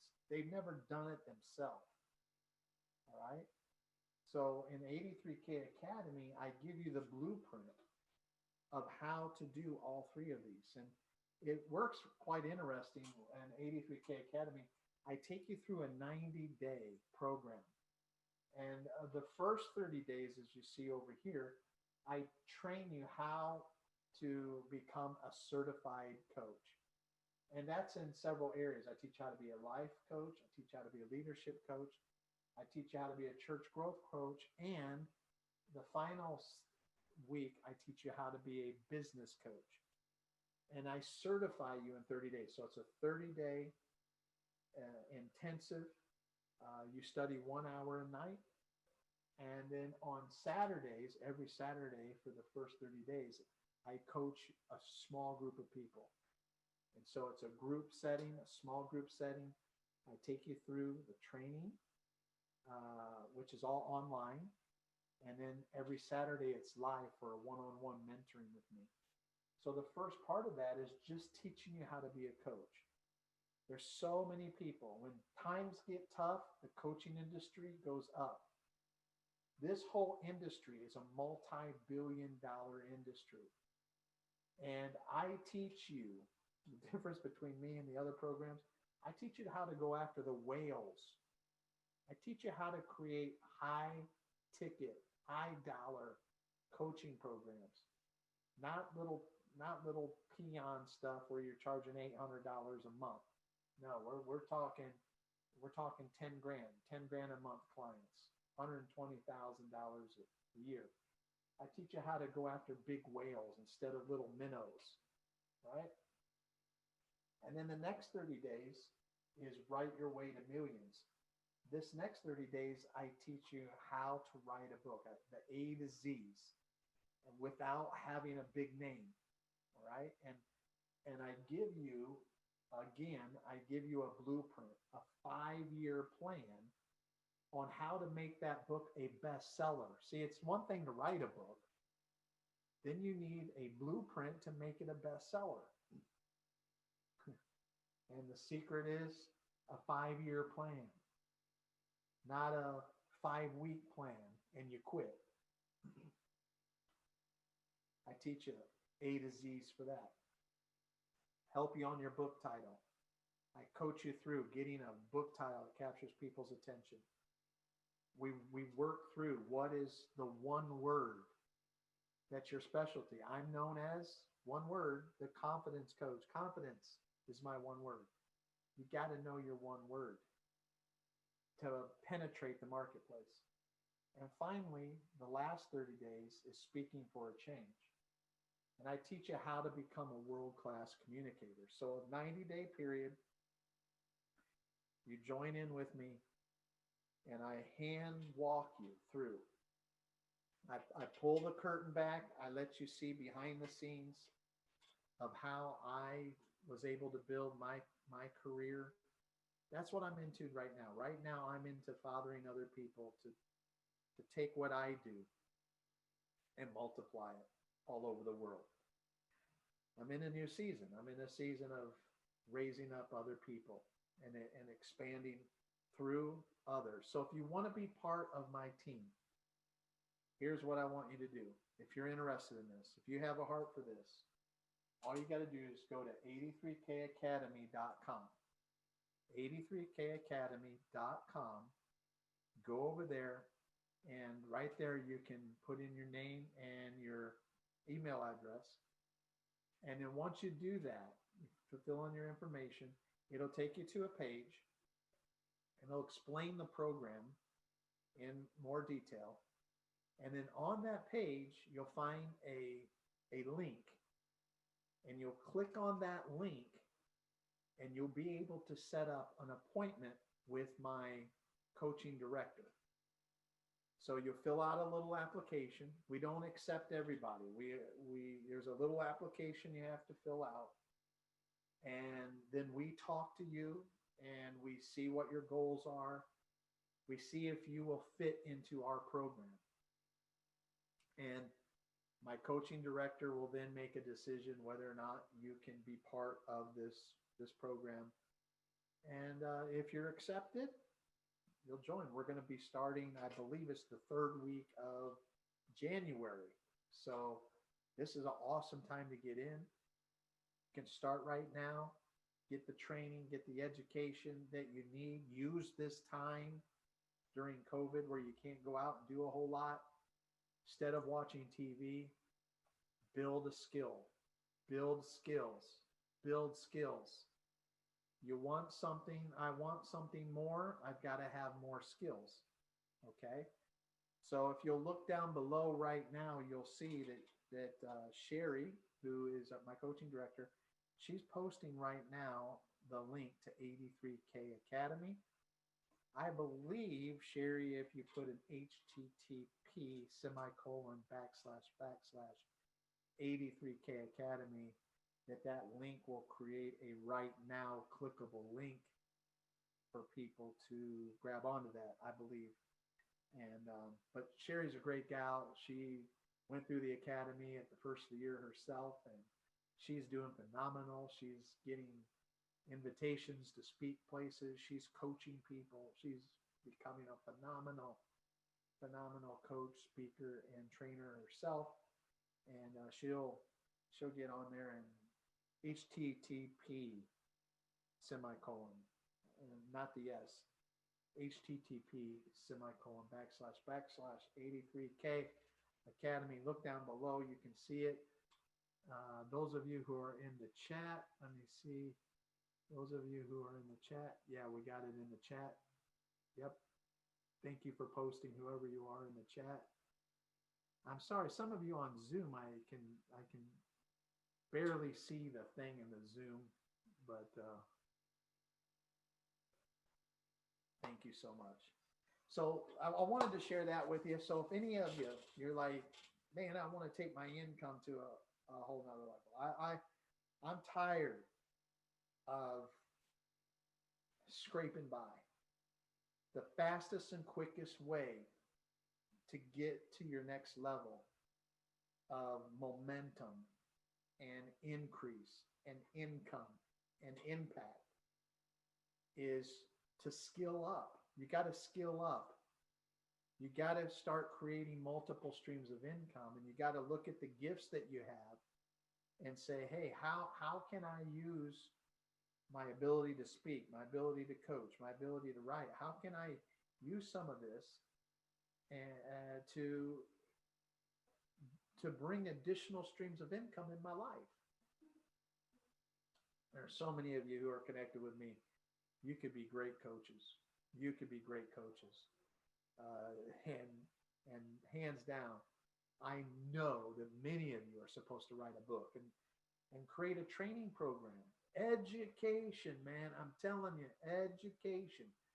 We give you a blueprint on how to create an educational training program off your passion. We give you the blueprint of how to make $1 million on an educational program. We walk through the math with you. We walk through the framework on how to create it. And this is stuff that help you make money in your underwear. You put it out online and you make money while you sleep. That's called passive income. Income that comes in your life that it's out there, and it's on the internet. People have problems. They need solutions. You have the answer, and they buy your teaching, they buy your program, they buy your coaching system, and it changes their life. And they reward you with money. That's serving others, serving the masses. So, Sherry's putting a direct link in there now. So down below, you can see that.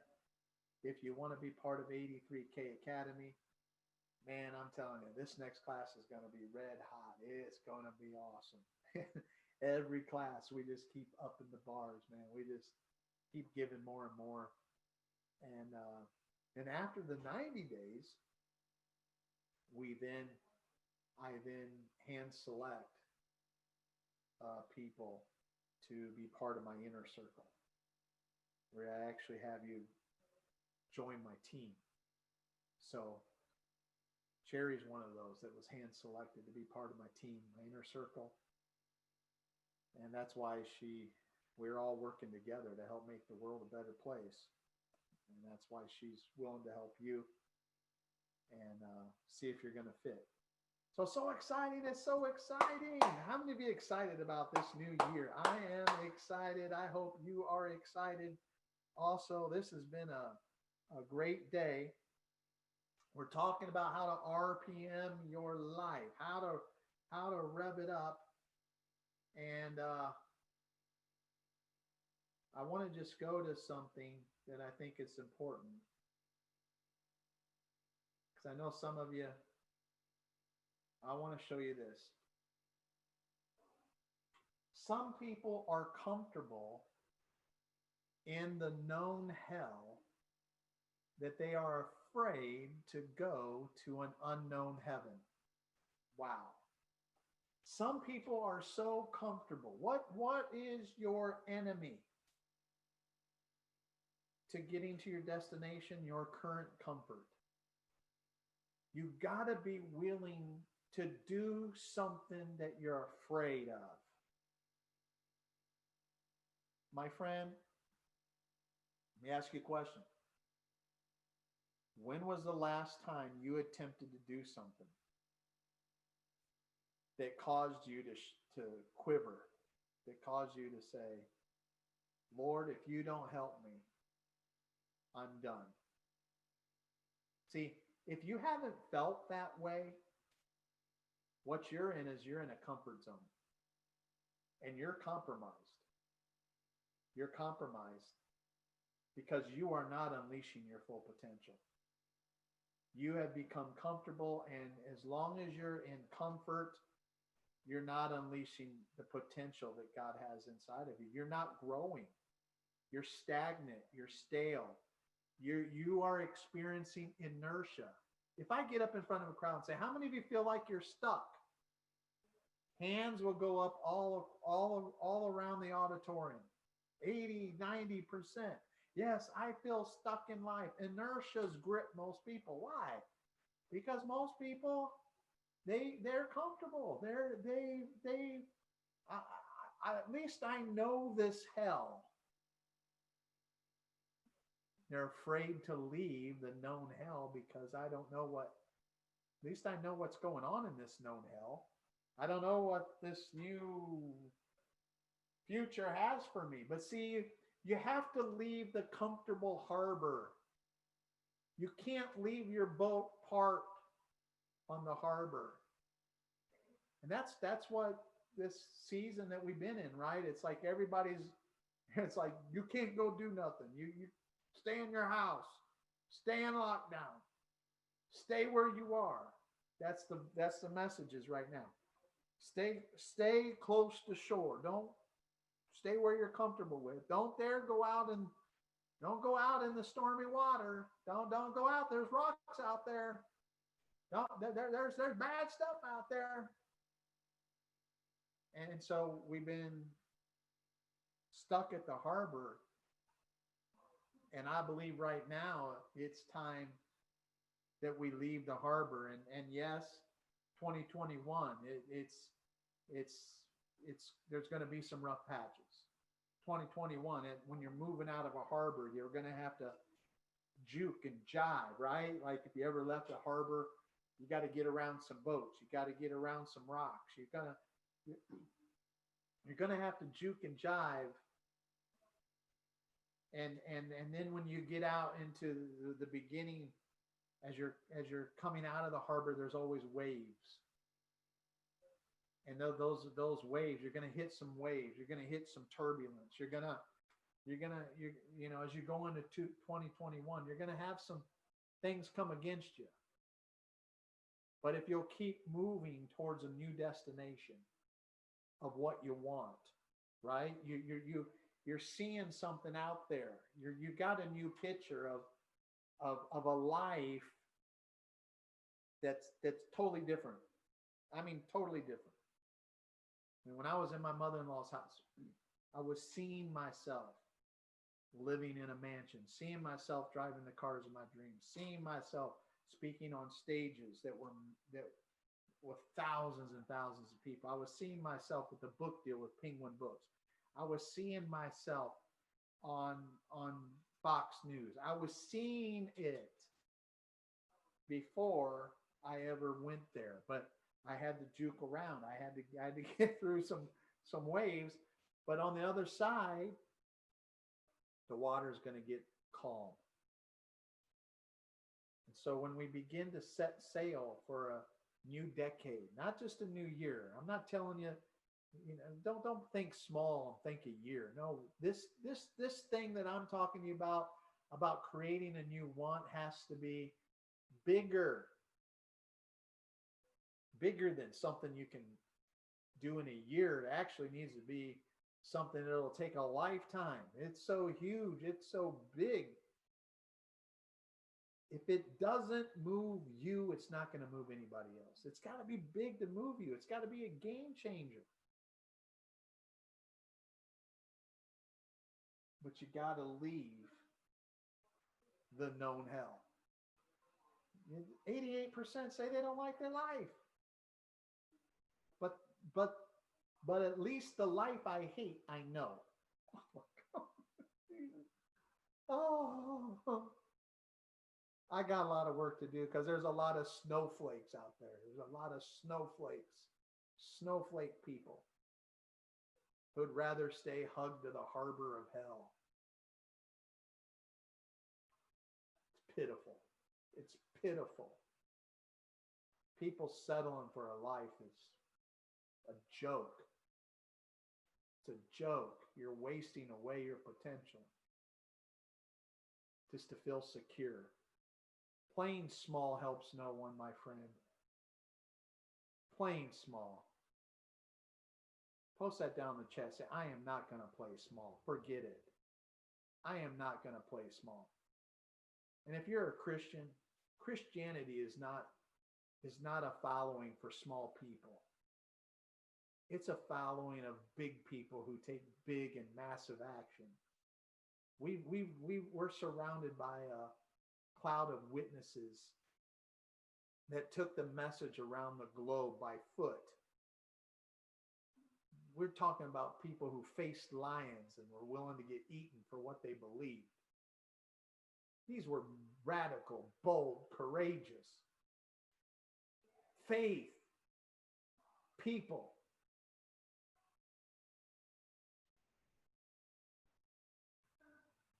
I'm concerned about what we're modeling today. Come on. Living in hell creates zero influence. Come on. Let's get out of it. Let's go to an unknown heaven.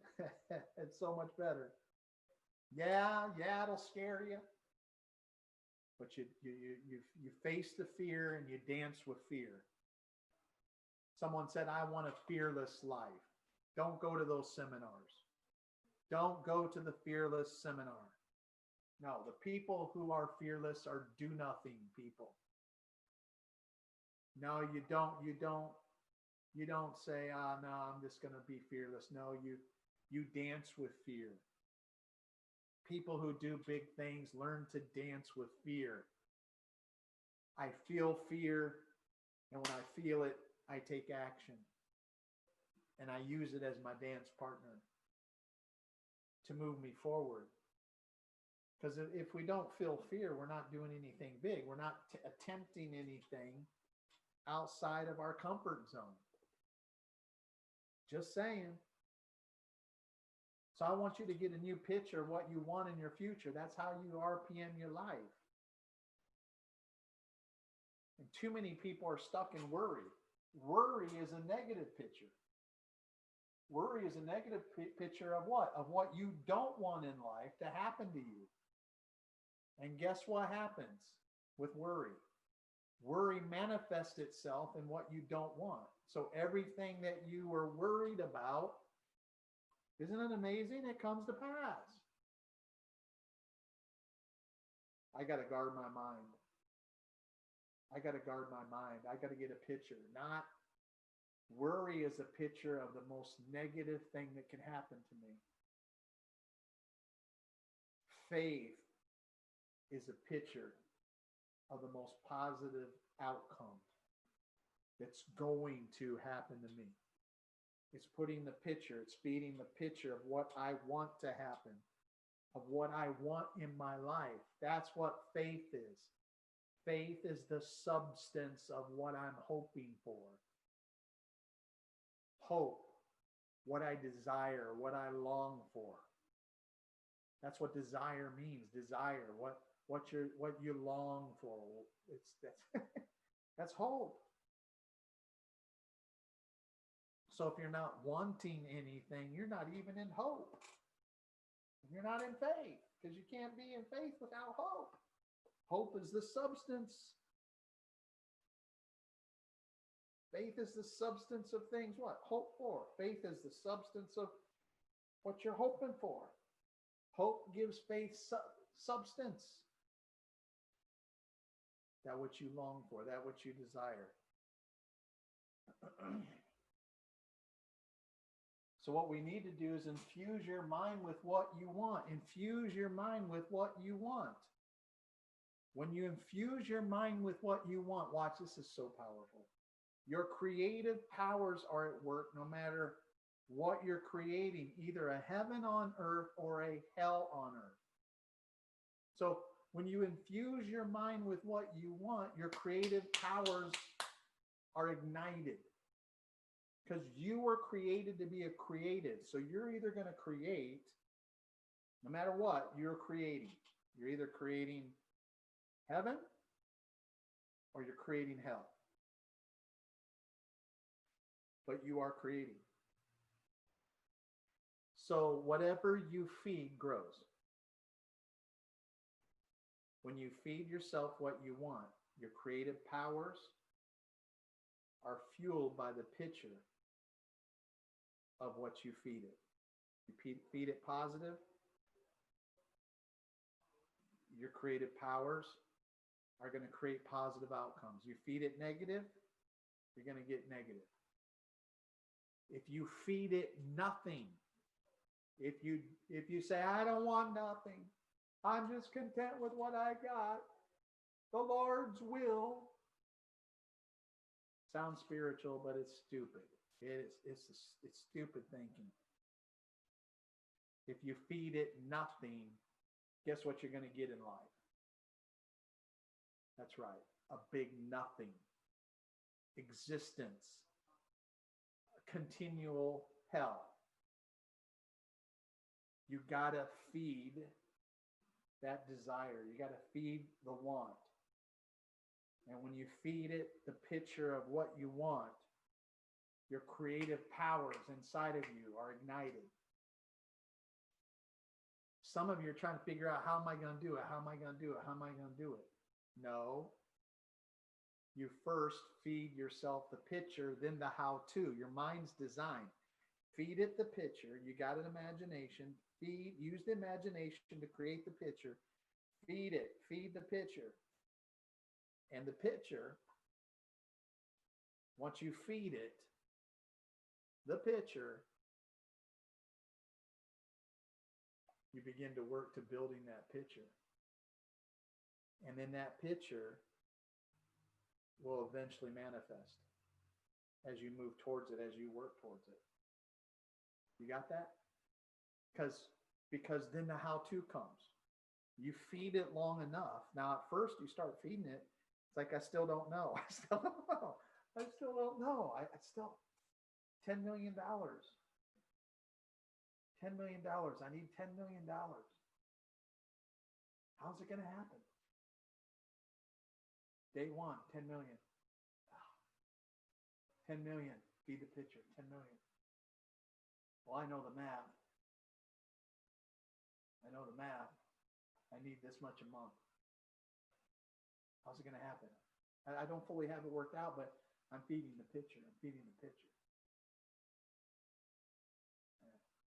I want this house with an office. I want to touch 10 million people's lives. I'm feeding the picture. I want to get rid of this old car. I'm thankful for it, but I'm believing for a better car. I'm believing for increase. I want to get out of this neighborhood. I don't want to live in this neighborhood forever. It's run down. I want out of here. I got to feed myself a new picture, a new house, a new area that I want to go to. I want to get out of hell. I want to go down to Florida. I want to go down to the promised land, man. I want to get out of New York. I want to get out of California, man. This place is turned into hell. Yeah. You better put a picture in your mind. I want to go to Florida. No state income taxes. We're not locked down. We I want to go there. Well, start feeding your mind. Start feeding your mind. And once you feed your mind, the creative powers kick in. But until you decide what you want and feed the desire, the how-to never comes. So most people let the how-to stop them. They let the how-to. I'm trying to, you want to figure out the how-to first. I'm telling you, stop it. Just decide what you want. And use your imagination to think really big about what you desire, what you want. So let me just give you one more statement. Be obsessed with what you want, or you will spend your life being obsessed with excuses about why you didn't get what you want. Oh, be obsessed with what you want, or you will spend your life being obsessed with all the excuses. People live the excuse life about why they didn't get what they want. You got to be obsessed with this. You're responsible to keeping your desires, your hopes, your dreams, your wants alive. You're responsible. So what do you got to do? Just like anything, you got to feed it. You got to feed it. It's now nobody's responsibility. When you have a baby, you got to feed the thing.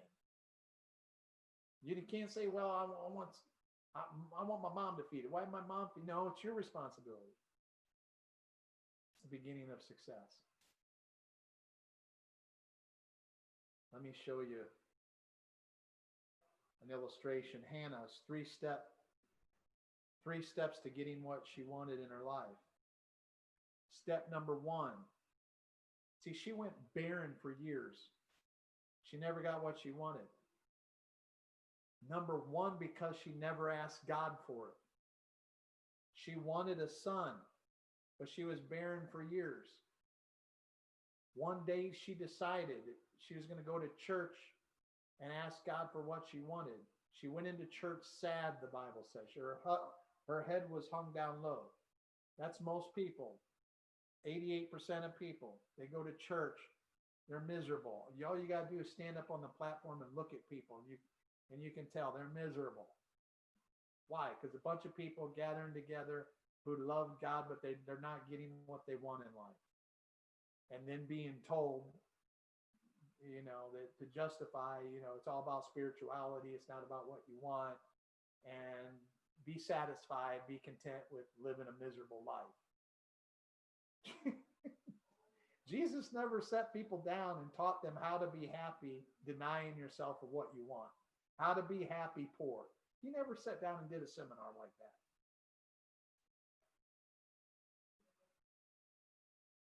Yeah. She identified specifically what she wanted. She went in sad because she didn't have it. You see, needs don't make you happy. Wants do. When you get your wants met, they bring joy to you. Not your needs. Toilet paper, toothpaste, and underarm deodorant. You need all of those, but it doesn't make you happy. When you achieve your dreams, that puts that little pitter pat in your heart. The pursuit of it, moving towards it, gives you happiness, gives you joy. Because you were designed for progress. You were designed to move forward as a human being. She went to church and she stood at the altar, and for the first time in her life, she told God what she wanted. I want a son. Now she could have just said, I just want a kid. I mean, I'm barren all these years. No, she was specificity. She told God exactly what she wanted. She got down to the nitty gritty. And that's what you need to do with your dreams, with your wants. You need to get down to the nitty gritty and write out. When I was in my mother-in-law's house, I took out a yellow pad of paper and I wrote it out. Lifetime goals, lifetime dreams. What do I want to be? What do I want to do? What do I want to have? Who do I want to help? I wrote it all out on a piece of paper. Greatest thing I ever did in my life. I identified, I set the targets when I was at the bottom of the barrel.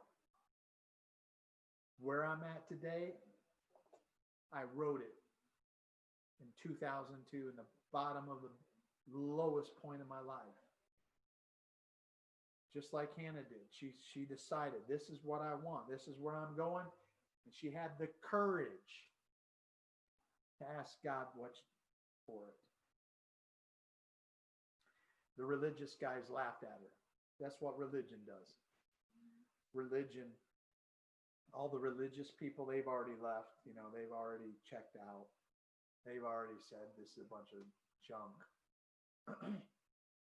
Because religion will steal your dreams. Religion will steal your wants right away from you. But she didn't listen. She told God what she wanted. Second thing, she had the confidence to ask God for what she wanted. The third thing, she sowed a precious seed back. Very interesting. She sowed a precious seed back. Remember, she told God, she said, listen, this is what I want. I'm asking you for it. And then the next thing she said, if you give this to me, I will dedicate him to you. Wow. So she took that which was precious and she gave it. That's why whenever I have a want, I always sow a seed together with it. I do both of those. Because my seed, my willingness to give is proof that I believe in my prosperity in the future enough to release what's in my hands right now. That's the only proof. If you're not willing to let go of what you do have, you don't really believe in you. You don't believe in your ability to manifest what you want in the earth. Just think about that. What I practice all these years, and it's worked wonderful miracles in my life. I write down what I want, and I sow a seed. We take pictures of what we want, my wife and I, and we take our wants, our desires and dreams, and we post them on our refrigerator. I call it the refrigerator principle. We sew it on, we put it on the refrigerator, so we're always looking at it.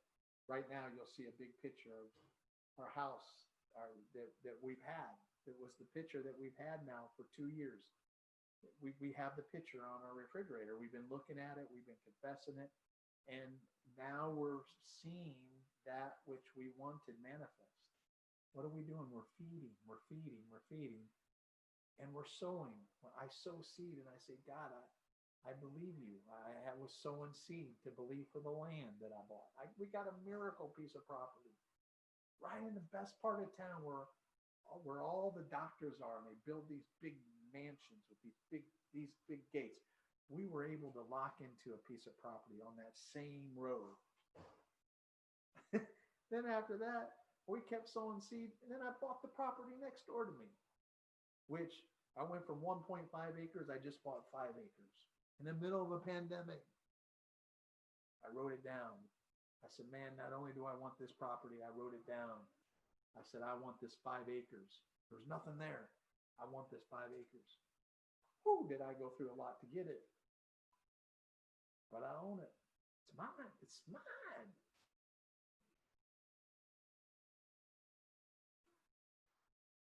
I decided what I wanted.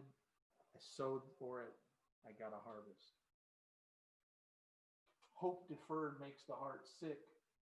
But when desire comes, it becomes a mighty tree of life. Hope deferred makes you sick. Hope. What's hope? A confident expectation that my future is going to be better than my present. That's what hope is. Hope deferred makes you sick. When you have no hope, you're a sick person. 88% of people out there in the world, I wonder if you're one of them. Look what it says. You want to have a revival? But when desire comes, what do people need? People lost their desire. Desire, that which they long for, that which they want. They've lost this. When desire comes back, I'm creating revival right now. When desire comes back, what do you become? You stop being a tumbleweed, a victim of the world, and you become a tree of life. RPM. R. Really know what you want. What is the end result? P stands for purpose. Why do you want it? What's your why? Your why gives you drive. I want you to think about it. Why do you want these things? Your why is your why. It doesn't matter. My why has always been two things. Number one, my why is based out of my love for my wife. I believe she deserves the best. I consider her a queen, and I consider it my responsibility to see to it she lives the life of a queen, because I believe that she deserves the best, and I love her. My wife is my why. I love her. I say, well, why didn't you say God first? Because I'm just being honest. That's my why. I love my wife. Okay? Yes, I love God. I love God. But my why is I love my wife. My second why, because I love God, I love God's people. My second why is I want to help more people. That's what moves me. That's my why. I now have 10 million people I need to help that need to hear messages like this. I need $10 million. My why is my wife. My why is helping other people. That's my why. My why gives me drive. It's why I'm doing this. I'm not doing this because I just feel like it. I'm doing this because I want to help you.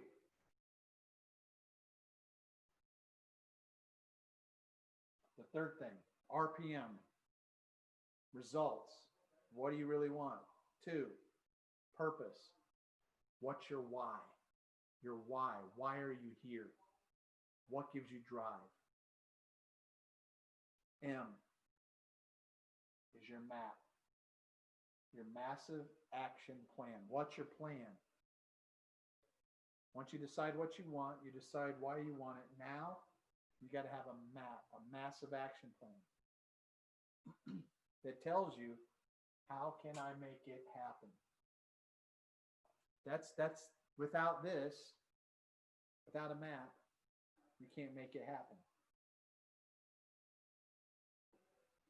Well, there it is, ladies and gentlemen.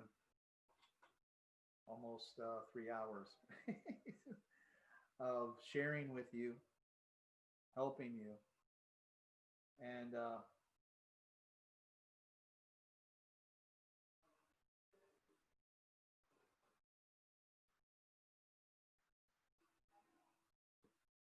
doing the best I can. I want to encourage you, if you've enjoyed this, I'm giving you a taste of what it's like to be part of my tribe. If this is resonating inside of your heart, I created what's called Wealth Tribe. Wealth Tribe is what I've created to help you become God's next multimillionaire, or at least a millionaire. And it's a community. It's a community of people that want to be coached by me on a monthly basis. Now, inside of this community, we have an online portal that has all my teachings on the three things: confidence, leadership, and wealth, all on an online portal, all accessible to all the trainings. But the main thing that we have is we help people with a target of millionaire status. Listen, the world is, the church is still trying to figure out whether they should be millionaires or not. And the world's not even talking millions, they're talking billions and trillions now. Okay. But I got to work in the sphere God gave me. I'm still trying to get people to millionaire and multimillionaire status. That's the target. In Wealth Tribe, what I do is every month we bring out teachings. Every month I bring on millionaires. Last month we had a guy from Grant Cardone, his top level executive sales manager, Dave Rovers. He was amazing teaching he gave. And we bring you on every month a millionaire to develop a millionaire mindset in you, because that's the first step. Most people want to hit this target, but that's not where you start. You develop the millionaire mindset. Then out of the mindset, you create the daily habits. Your daily habits go into your future, and it attracts, you have millionaire attraction. And then when you start attracting opportunities, when you start attracting money, you start attracting wealth, you start attracting the resources that you need, then you hit the target of millionaire status. But it doesn't start here. It starts right here. And this is what we do through Wealth Tribe. And we help you. Now, in Wealth Tribe, we have three levels. We have apprentice, masters, and expert level. And at each one of these levels, we help you with training resources that are necessary at each level. The top level is where I want you to be. All right. You can start down at a lower level. This starts at $9.95 a month, where you get some of the basics. You start learning the God's Millionaire Movement. You get some books and some resources. You get some assessments. You get the Wealth Tribe newsletter here at the lower level. Then as you go to the next level, it increases, and you get some more of the trainings. We open up more of the vault of the Wealth Tribe. And then at the third level, this is the expert level. That's where I want everybody to be. This is where everything's opened up to you. And most importantly, you get the one-on-one group coaching with me. We do the Wealth Symposiums, where I come and I teach for 20 minutes. Then we have question and answer time. Then we have solve your problem time, where you can just come, bring your problem that you're having with your business, with your finances, whatever. And we just open up the floor to help you solve the problem. We call it a Wealth Symposium. Every month we do that. And at this level is where you get the access to the millionaires. We have question and answers for that. This is the area right here. If you want personal coaching from me, this is the platform I do it from. And I believe that you need a coach to help get you to where you are. So you got to invest in yourself. And at this level, from a financial point of view, everything you need, all the training you need to become successful, to reach your goals, to produce money, everything that you need is all wrapped up in Wealth Tribe, where we do our best to empower you for success in life. I want you to be a part of this community. It's only, let me show you this. First level is $9.95. The second level is $39. But look at this. The third level during this month, this is normally $250 a month. This month, we're doing it for $83 a month. $83. Where can you get coached by millionaires for $83 a month? You can be part of the Wealth Tribe and connect with us. And man, I'm going to tell you, it's so exciting to see some of the testimonies that are coming in from people. through Wealth Tribe they're starting businesses, they're growing their businesses. We're having testimonies of people buying properties, people buying apartment buildings. I mean, the testimonies that are coming in and the businesses are growing and scaling. It's amazing. So it's a business. We focus on three things: how to start, how to grow, how to scale your business. 1, 2, 3. You need to know the process of each one of those. And we're so excited about that. So if you want to join, if you want to see more about Wealth Tribe, just go to www.wealthtribe.tv. So these special prices that I just gave you, this $89 a month, normally $250, $83 a month. This month is $83 a month. So you can start right away. You'll get access to the portal. You'll be invited to our very next wealth symposium. We're going to have a great couple, a millionaire couple that's going to come and talk to you this month. It's going to be exciting. It's going to be awesome. And so wealthtribe.tv if you're interested. And I'm hoping that many of you, as I've given out this seminar today, I'm hoping many of you, one of your targets, you've got to have a financial target. Okay? So what I want you to do is ask yourself some questions. In order to be wealthy, I don't want you just to be rich. I want you to be a wealthy person. In order to be wealthy, you need to be maximizing your potential in these 6 areas of your life. Number 1 is your spiritual wealth.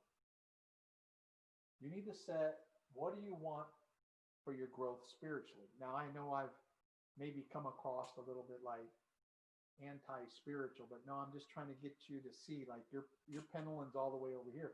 I'm trying to get you to swing your pendulum back and get some more balance in your spirituality. And get you to see that this is a circle. And Jewish people think in circles. Christians tend to think of 1, 2, 3, 4, 5, like in pyramids. Jews have most of the wealth because they think wealth. When they see wealth, they see a circle, not a pyramid, right?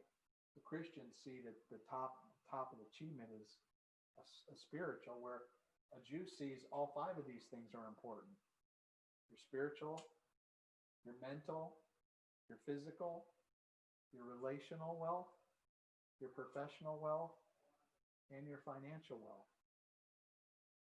So I want you to take a picture right now if you're still listening. Wow, we're still maintaining our audience. This is beautiful. We still maintained our audience this whole time. I want you to take a picture of this. And I want you to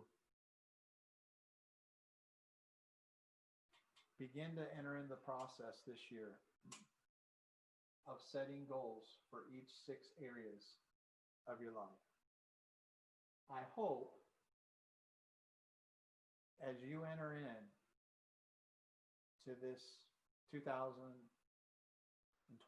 and beyond, that one of your financial goals, if I could stretch you, I hope you set something financially that's so big it's a game changer. Because that's one of the, spirituality is not measurable, but financial is. I hope you can set a goal to at least become a millionaire. Not for the money, but who you'll have to become to be able to reach that status. The you are today, you don't have what it takes to become a millionaire. You're going to have to read. You're going to have to learn. You're going to have to stretch your thinking. You're going to have to get outside your little boat. You're going to have to think bigger. You're going to have to do bigger things. You're going to have to go through some scary moments. Yeah. This setting bigger goals is the only way to grow. If you're not setting big goals, you're not growing. You haven't been growing. financial goals, professional goals. Some of you, you're in a profession you hate, and you have a desire to be a coach, be a speaker, be an author. We can help you with that. Some of you listening are coaches, speakers, and authors, and you know, you're not making a difference. You're not making any money because you need more education. You need to up your game. You need to unleash your potential. You need to increase your knowledge, just like you do in finances. You need to increase it about the area that you want to be in. Some of you haven't invested in yourself. So many speakers, coaches, authors, they're mavericks. They're like, oh, I don't know, I know all this. Okay, yeah, but your money doesn't lie. Your impact doesn't lie. Your relationships. Some of you, your biggest problem is that some of the closest relationships you have are with your family members who are broke. Some of you, there's family members that you hang out with them with Christmas and Easter, but other than that, you just need to sever the ties. They're not helping you get anywhere. They're dragging you down. Love them, but disconnect. Don't let them distract you anymore. Setting physical relationships. Physical goals. What kind of goals you want to set physically? You can't change the world if you're dead. Huh. Man. I know a couple guys that are dead. Could have lived a lot longer. They never exercised. Ate the wrong foods all the time. Were proud of it. Made jokes of themselves to make people laugh. And no longer here. Dead people can't change the world. God needs you alive as long as possible. Got to get your body in shape. How about mental goals? How many books you want to read this year? How can you grow your mind mentally? You need to set some of those goals. Of course, spiritually. How are you going to grow spiritually in your walk with God? All right. Have you enjoyed this time together? If you have, I want you to post yes down below. Come on, let me hear from you, man. I gave you my best today. I gave you 3 hours. Wow. 3 hours. I've never done this before. I have never done this before. But I just felt led that I wanted to do this. I wanted to help you. I hope it helps so many people. I've given my best. Let me hear you. Would give me a post, give me some hearts, give me some love out there. If you're joining us, if you're just now joining us, hey, you need to go back and start from the beginning. We started at 9 o'clock, and I walk people through the RPM, how to RPM your life, how to speed things up. R, and the R is the big drill down today. You got to free yourself to really making a decision of what you really want in life. You got to decide what's the results. P, purpose. Why do you want it? That's the fuel in the engine. M, you need a massive action plan.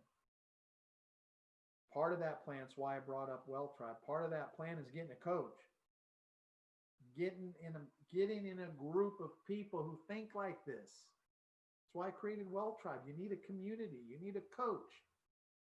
You need challenging. You need pushed. You don't need to be comfortable anymore. That's caused you all this pain, is your comfortable mentality.